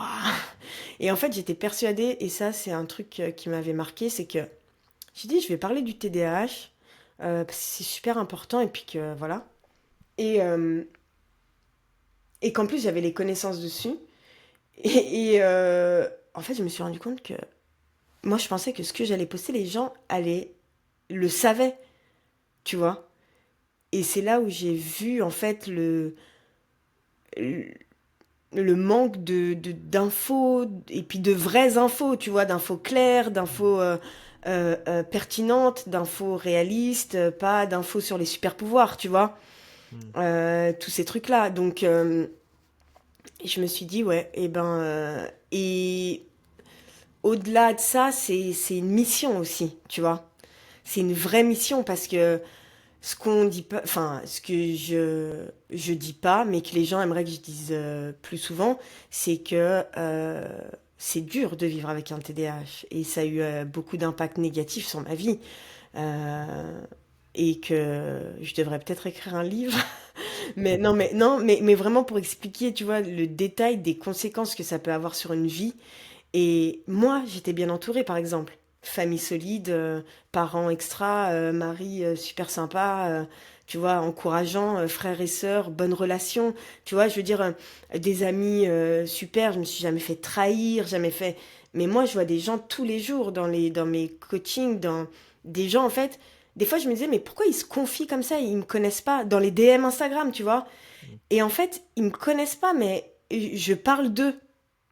Tu vois, je parle de leur vie et je pense que, en fait, en discutant avec les gens, et il y en a, ils ont des vies hyper. On a tous des vécus différents, mais il y en a, ils ont vraiment des vies difficiles, tu vois. Pas de soutien familial, pas d'amis, ou, tu sais, de la manipulation, enfin, plein de choses. Et donc, cette mission, elle s'est renforcée avec le fait que je me dis, si toi, t'as eu la chance d'avoir cet entourage, ces encouragements. Tu vois, moi je dis, ah, je parle du TDAH sur Internet et tout.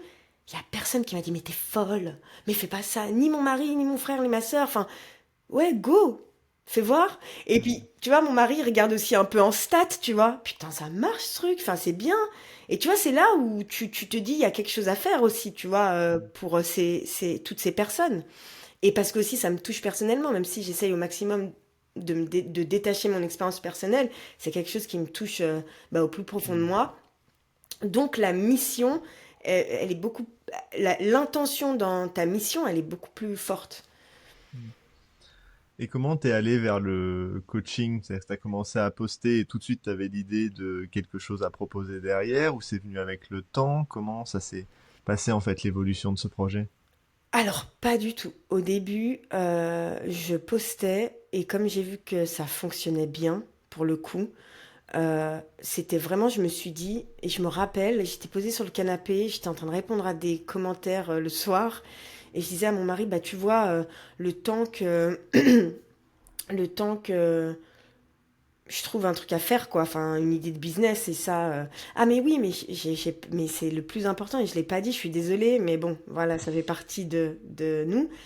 Pendant le Covid, j'ai lancé une marque de lissage pour cheveux, lissage brésilien. Ce qu'il faut savoir, c'est que moi, de base, j'ai les cheveux hyper bouclés, hyper, tu vois, difficiles à entretenir et tout.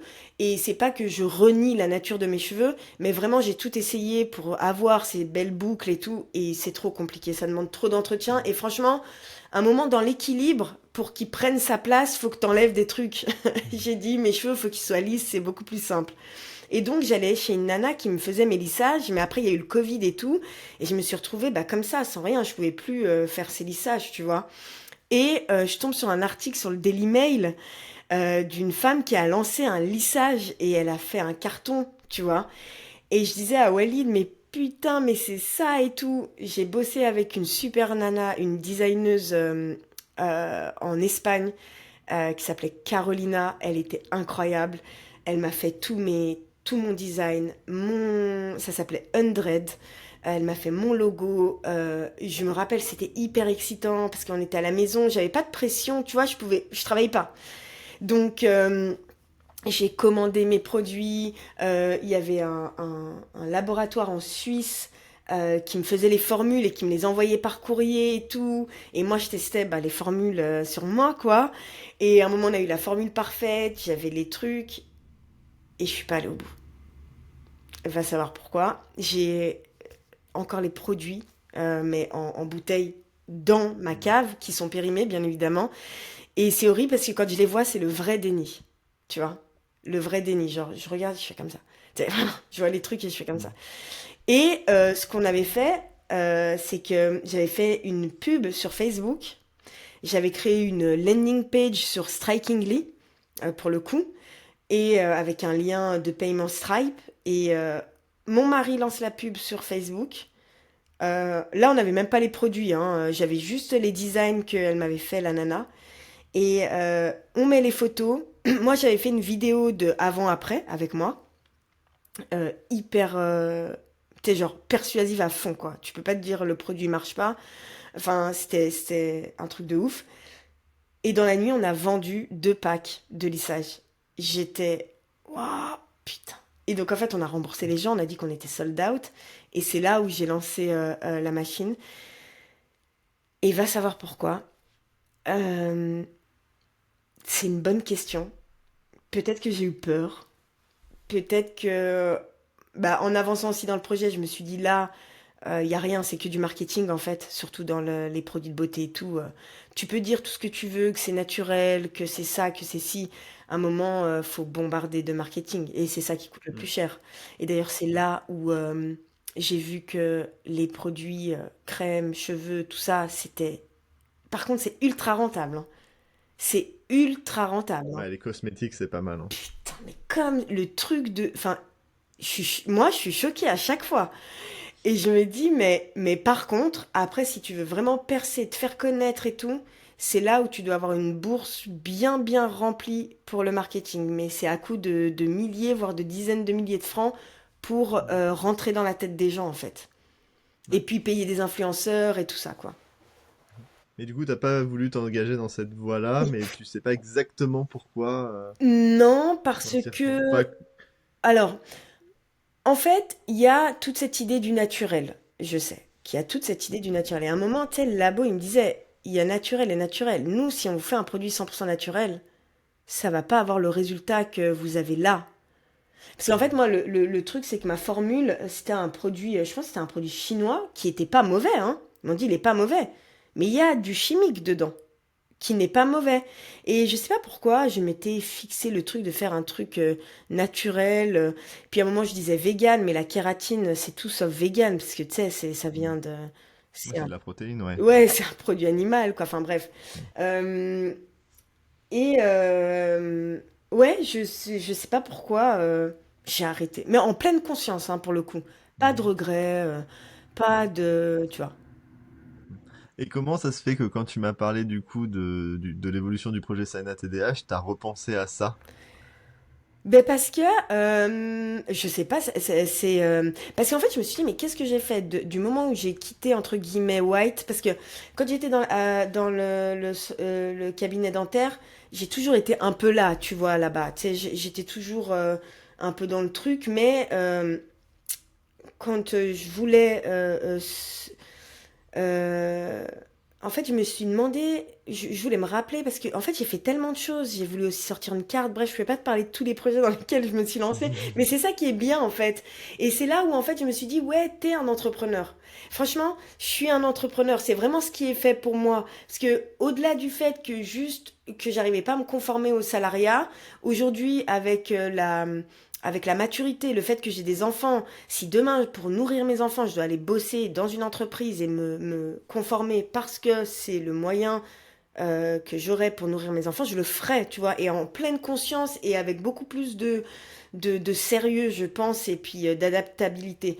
Mais le truc, c'est que à un moment, je me disais, pourquoi je suis vraiment un entrepreneur? C'est des questions aussi que je me suis posées. C'est parce que j'ai toujours, en fait, j'aime bien cette notion de résoudre des problèmes, d'avoir une mission et d'avancer. Et ça, depuis toujours aussi, tu vois.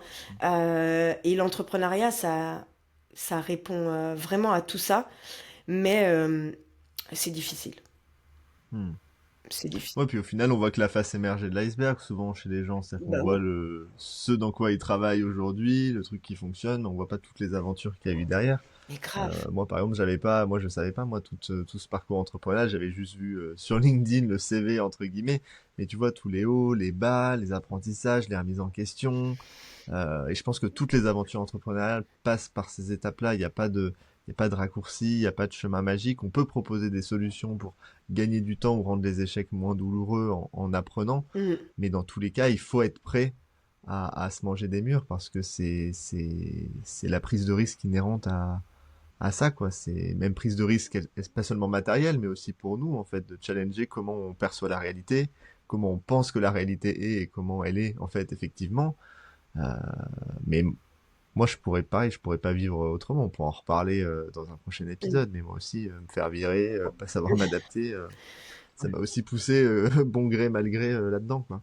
Ouais, c'est vrai que, tu vois, des fois j'ai peur. C'est normal, je pense, c'est un sentiment de... Et je me dis, mais je peux pas faire autre chose, en fait. Je le sais. Sinon, je serais malheureuse. Profondément malheureuse. Je tiens trop à cette liberté, tu vois. Ce matin, j'ai fait tout mon ménage tranquille. Parce que c'est un truc, le vendredi, il faut que je fasse mon ménage. Mais bref, ça, on pourra parler sur un autre truc. Mais non, mais c'est quelque chose, en fait, je réfléchis à fond, j'écoute des podcasts et l'ordre et le fait que, voilà, chez moi, ce soit propre et tout, c'est aussi quelque chose de super important. Et donc, et je me suis dit, mais en fait, même ça, je suis vraiment dans la gratitude, tu vois, de pouvoir choisir ce temps-là pour faire ça. Mais derrière, c'est beau de le dire comme ça parce que on est vraiment, je suis réellement dans la gratitude. Mais derrière, il y a quand même plein de choses qui sont est-ce que je vais réussir à vendre ce programme? Est-ce que je suis pas un imposteur? Est-ce que les gens me croient? Est-ce que mon travail est bon? Et Doctera, et ça, et est-ce que... Et en fait, j'ai arrêté, et ça c'est super important, du moment où... Parce que dans nos pensées, parce que ça aussi c'est super important. Désolée si ça va dans tous les sens, mais j'ai tellement de choses à dire. En fait, dans nos pensées, il y a des choses. Regarde, mes parents, ma maman est décédée, donc j'étais mal et je pensais, j'avais de la tristesse dans mes pensées et tout. Mais c'est normal, tu vois. C'est pas quelque chose que j'ai essayé de contrer ou de me dire oui, ça fait partie de la vie et tout. Oui, ça fait partie de la vie, mais j'ai perdu ma mère, je suis triste et c'était dur et j'avais pas en fait, j'ai pas cherché à contrer ces émotions. Tu vois, j'ai pas cherché à vouloir faire un deuil. J'ai même pas mis ce mot dans ma vie en fait. Parce que pourquoi je devrais avoir des étapes ou tu sais, répondre encore à des critères dans des choses difficiles. Ça c'est réel, c'est dur, ça fait mal, il faut le vivre. Tu te rends compte bah, avec la spiritualité, avec l'entrepreneuriat, parce que toi tu dois t'es pas, y a pas d'assurance maladie là qui te paye parce que t'es en arrêt ou ça existe pas ça. Donc tu te dis bon, tu te poses quand même la question de il y a quoi après, comment je vais rebondir, qu'est-ce que je vais faire. Et en fait, le truc c'est que ça c'est des pensées qui sont réelles et qu'on doit accepter et on doit vivre avec et on doit voilà les prendre comme elles viennent. Il y a des jours bons, il y a des jours moins bons. Mais par contre, j'ai quand même travaillé sur la gestion de mes pensées et de certaines émotions qui étaient liées à ces pensées, comme ça va pas marcher ou je vais pas réussir. Bien sûr que je vais réussir. Bien sûr que je vais réussir. Et oui, ça va marcher. Pas du premier coup, pas de cette manière, pas avec cette personne, mais ce projet que je mets en place, il va marcher. Parce qu'il est juste dans la résolution du problème, mais il va marcher. Parce que je vais tout donner, parce que j'ai envie que ça marche. Et tu vois, c'est simplement ne plus laisser le doute, en fait, je doute toujours, mais que le doute, il transforme mes pensées en quelque chose de négatif qui peut vraiment me bloquer, tu vois, et créer de la peur, et créer de l'incertitude. Et au-delà de ça, quand je vois tout ce que j'ai traversé dans ma vie, toutes les douleurs à cause de, on pourra en parler, tu sais, dans l'adolescence, les difficultés du TDAH, de pas rentrer dans le moule, la perte de mes parents. En fait, de toute façon, je sais que les gens ils aiment pas entendre ça, mais c'est des choses qu'on peut pas contrôler, tu vois. Par exemple, la mort, c'est quelque chose qu'on peut pas contrôler. En fait, pourquoi je vais me couper de pouvoir vivre des choses euh, qui pourraient juste réussir, bien plus réussir si je mets toute mon énergie que ne pas marcher. Pourquoi je viens laisser ces pensées qui sont vraiment des pensées automatiques négatives, c'est dans les pans ou les pannes, je sais pas comment les gens les appellent, mais vraiment, je travaille sur la gestion de ces pensées. Et pas de mes... pas de, je parle pas de cette pensée, de la pensée positive toxique, là, où tout est beau, tout est joli. Parce qu'il y a des jours de merde, hein. Il y a des jours, c'est chaud, putain. Et j'ai même de l'anxiété, tu vois. Et je me dis, regarde, aujourd'hui, c'est comme ça. Tu vois, c'est dur. Tu t'es fait agresser sur les réseaux parce que tu vends des choses, par exemple. Les gens, ils trouvent que ton programme, il est cher. T'as pas fait de vente aujourd'hui. Euh, je peux très vite tomber dans ouais, non, mais c'est vrai, c'est nul. Enfin, tu vois, à me Mm. Non, laisser mais clairement. prendre Et t'es parti. sûr de pas réussir si t'abandonnes, en fait. C'est aussi ça le truc. Mais c'est ça. Et en fait, je veux pas. Parce qu'aujourd'hui, quoi que tu fasses, et si quelqu'un entend là, mais vraiment, quoi que tu fasses, tu seras toujours. En fait, tu auras toujours quelqu'un qui te dira ou qui t'enverra un signal que ce que tu fais, c'est pas bien, ou c'est nul, ou toi t'es nul, ce que tu dis c'est de la merde, et ce que tu fais c'est de la merde, et de toute façon t'es là pour manipuler les gens. Tu sais, tout le temps, tout le temps, tout le temps. Mm. Et après, vraiment, le reward, c'est quand, bah, tu vois, quand j'ouvre le groupe Discord et que les gens, ils se disent merci Saïna, grâce à toi. Pas moi, mais mon travail, tu vois. J'essaye l'ego, je l'ai beaucoup travaillé hein, aussi hein, pour me détacher de ça. Euh, quand les gens ils font putain le travail qu'on a fait depuis qu'on est avec toi, les choses qui avancent et tout, et là je me dis et en plus j'ai beaucoup plus de ça que de négatif. Mm. Et, euh, et tu vois, c'est pour ça que le mindset, toutes ces choses-là, c'est hyper important de le travailler. C'est notre cœur de métier, en fait, aussi, tu vois, Mhm. d'avoir un bon état d'esprit et de croire en soi et tout. Mais c'est un travail que tu fais euh, en acceptant tes problèmes psy, entre guillemets, ton trouble, tout ça. Mais après, c'est aussi un travail que tu fais quand tu es face à la solitude, quand tu te poses des questions existentielles auxquelles personne peut répondre, en réalité, que toi, tu vois. Et ouais, et en fait, Ouais, c'est un travail constant. C'est oui, un mais c'est travail un travail constant qui conscient, mais s'arrête je jamais. trouve que quand tu es entrepreneur, c'est un travail qui est presque imposé à toi. Parce que tu dois Mm, prendre des décisions, tu dois trouver ta voie, mm, tu dois accepter les hauts et les bas. Tu sais, quand tu vas au boulot, c'est ton mhm. patron qui accepte les hauts et les bas. Enfin, il est Ouais. pas là tous les jours à venir dans l'open space, putain, aujourd'hui ça va pas et tout. Enfin, il fait Mm, des points mensuels, tu vois. mm. Mais toi, tu es face à ça quand tu es indépendant et genre à ton compte seul au début, tu es face à tous ces questionnements, tu vois. Mm. Et tu dois y répondre. Et pour ça, moi, je sais, bah, je lis, je m'instruis, j'apprends des autres qui sont à des paliers que moi, je suis pas encore. Euh, la spiritualité, je parle avec Dieu, il m'aide. Non, mais tu vois, tout ça. Et franchement, c'est trop bien. C'est des choses, quand ça t'arrive, ça fait du bien j'ai l'entrepreneuriat, au-delà du fait que ça m'offre la liberté et tout, ça m'a appris énormément sur moi. Ouais, clairement. Bah, et puis ça boucle bien la boucle finalement, et ça rejoint le titre du podcast en fait. C'est que le travail sur soi, c'est pas juste une lubie, ou c'est pas juste faire de l'introspection pour être dans le déni de la réalité, mais au contraire, c'est que quand on est entrepreneur, ou en tout cas quand on est entreprenant, qu'on teste des choses, qu'on se confronte à la réalité, ben on est notre propre limite, on est ce qui peut nous bloquer, et donc on est obligé de faire ce travail sur soi, sinon on n'avance pas, ou sinon on se retrouve happé dans des émotions négatives et on n'arrive plus à profiter Mm. du quotidien parce qu'on cherche un état qui sera mieux, parce qu'on cherche à entreprendre pour construire quelque chose. Donc c'est toujours dans le futur, sauf que si tu n'apprends pas à gérer aussi le présent, ta manière de réagir à des événements qui se passent, ben en fait tu profites jamais, et on en voit des exemples autour de nous, dans la vraie Mm. vie, ou dans des films, ou dans le monde en général, de gens qui font des trucs de fous mais qui au final vivent pas vraiment, quoi. C'est ça. Et le but du jeu, c'est d'arriver à résoudre cette équation où tu as de l'impact dans ton métier, tu as de l'impact sur les autres, tu es fier de ce que tu Mm. fais, et tu arrives aussi à savourer les petites choses simples, qu'elles soient ben voilà, ta famille, Mm. le fait d'être en vie, et de pas te laisser happer par les tonnes de conneries qui peuvent te défocus. Surtout, ben, et ça on pourra en reparler plus en détail, tu vois, avec le TDAH, la manière dont ça influence ta vie, dont ça Mm. dérégule tes émotions, dont des fois tu as des stratégies d'évitement super malsaines qui t'empêchent en fait de mettre le nez là où il faut. C'est très compliqué de naviguer là-dedans, et moi je trouve ça super inspirant, tu vois, de faire ce que tu fais, et de moi aussi m'inspirer de gens, tu vois, plus avancés pour avancer. Je trouve que c'est essentiel, et de cultiver une certaine humilité aussi.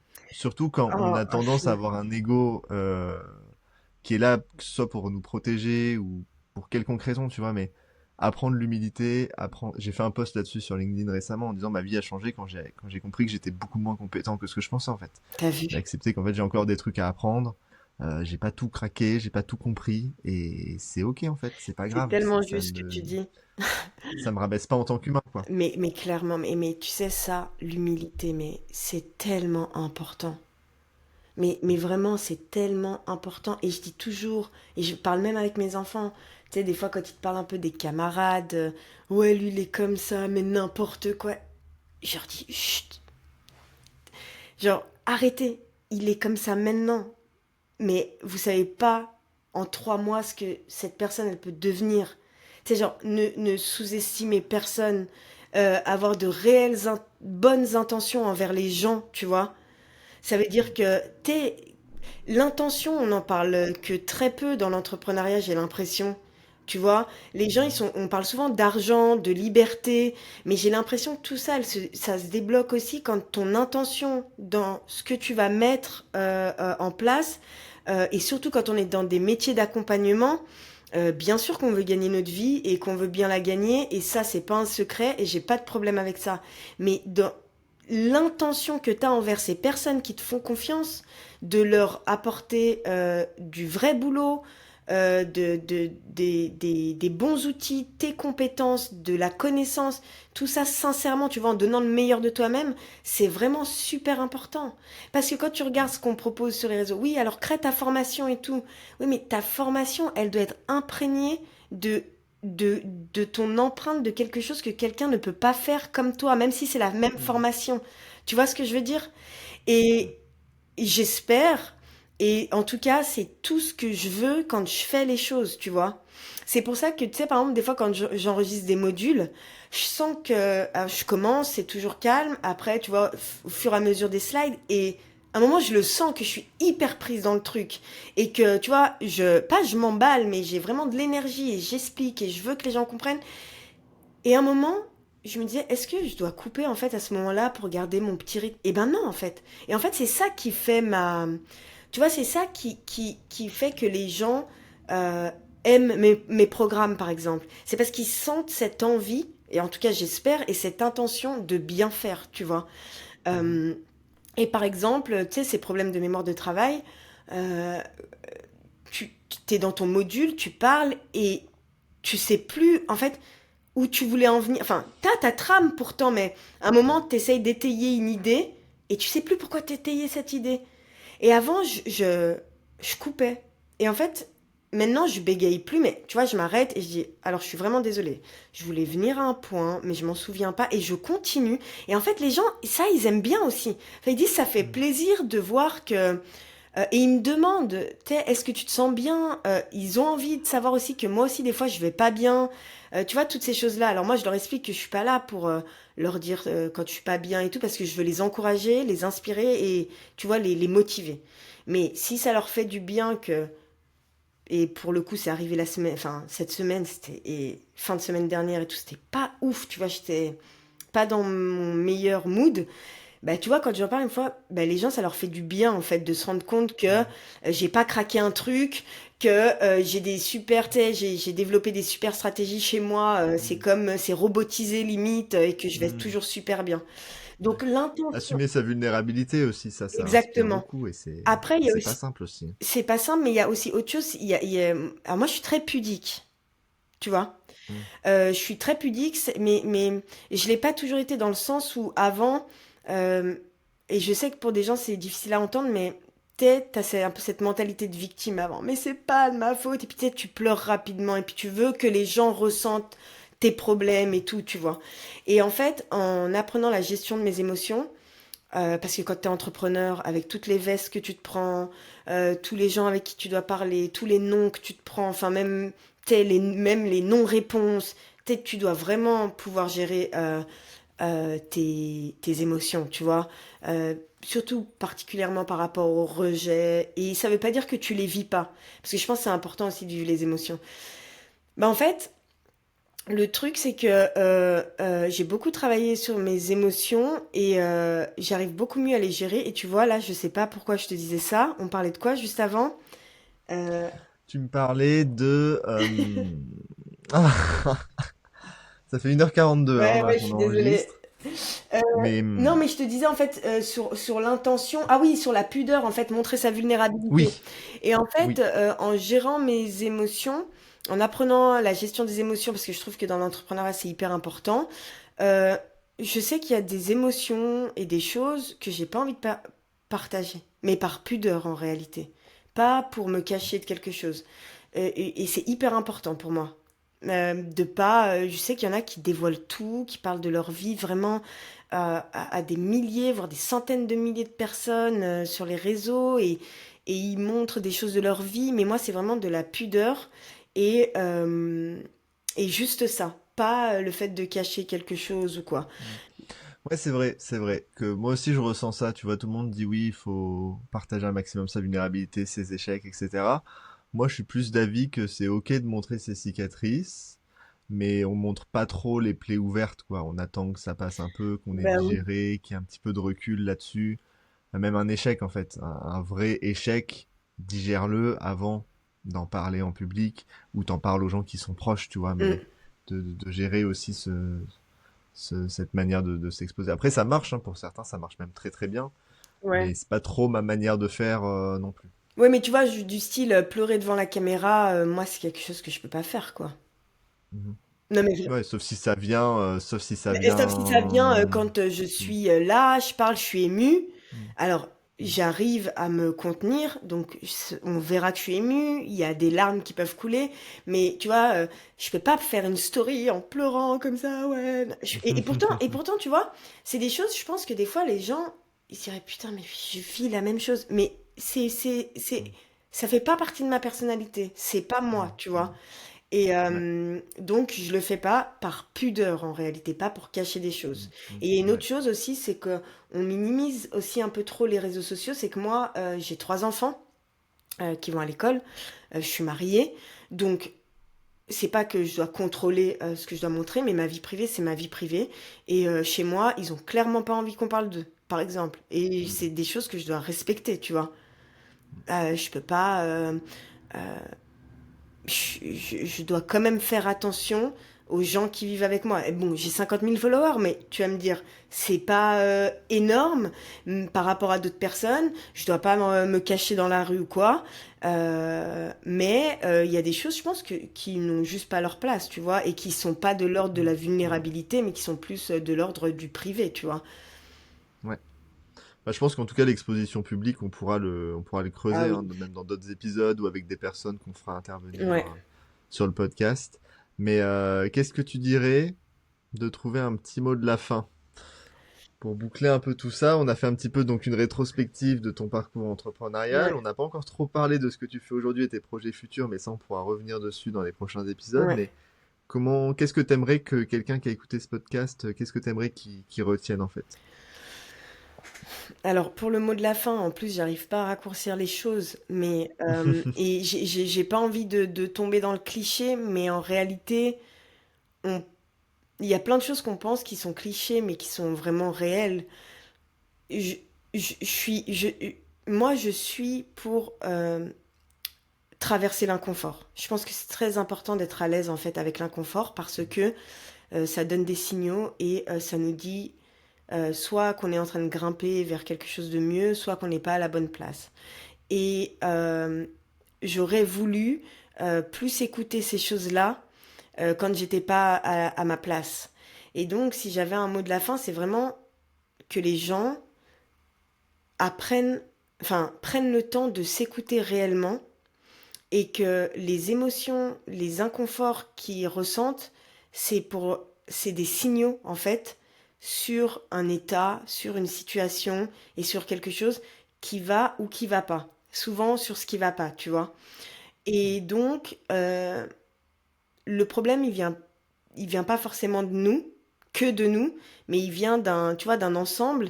Et je pense que ça vaut le coup de vraiment prendre le temps de s'écouter et de noter tout ça et de savoir euh, en réalité, à l'instant T, est-ce que vous vous sentez réellement bien dans plusieurs sphères de votre vie et de faire le point là-dessus et de mettre une action en place, juste une, Mhm. pour euh, avancer en fait. Si t'es pas bien dans ton job, vraiment, et tu le sais, parce que moi il y en a plein qui le savent, mais en réalité on a toujours ce truc de t'as pas le choix, faut bosser. Et ça je le comprends.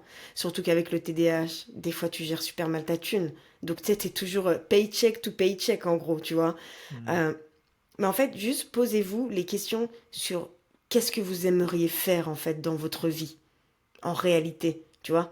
Juste pour rendre ça un peu possible, tu vois. T'as vu ces banquiers là qui sont devenus humoristes ou comédiens Ouais. ou ces gens, cette nana là, à 42 ans, elle était en train de rentrer en internat de médecine, tu vois, pour devenir hématologue. Elle a tout lâché du jour au lendemain, elle a repris ses études de médecine, mais c'est incroyable. Ces gens, ils sont...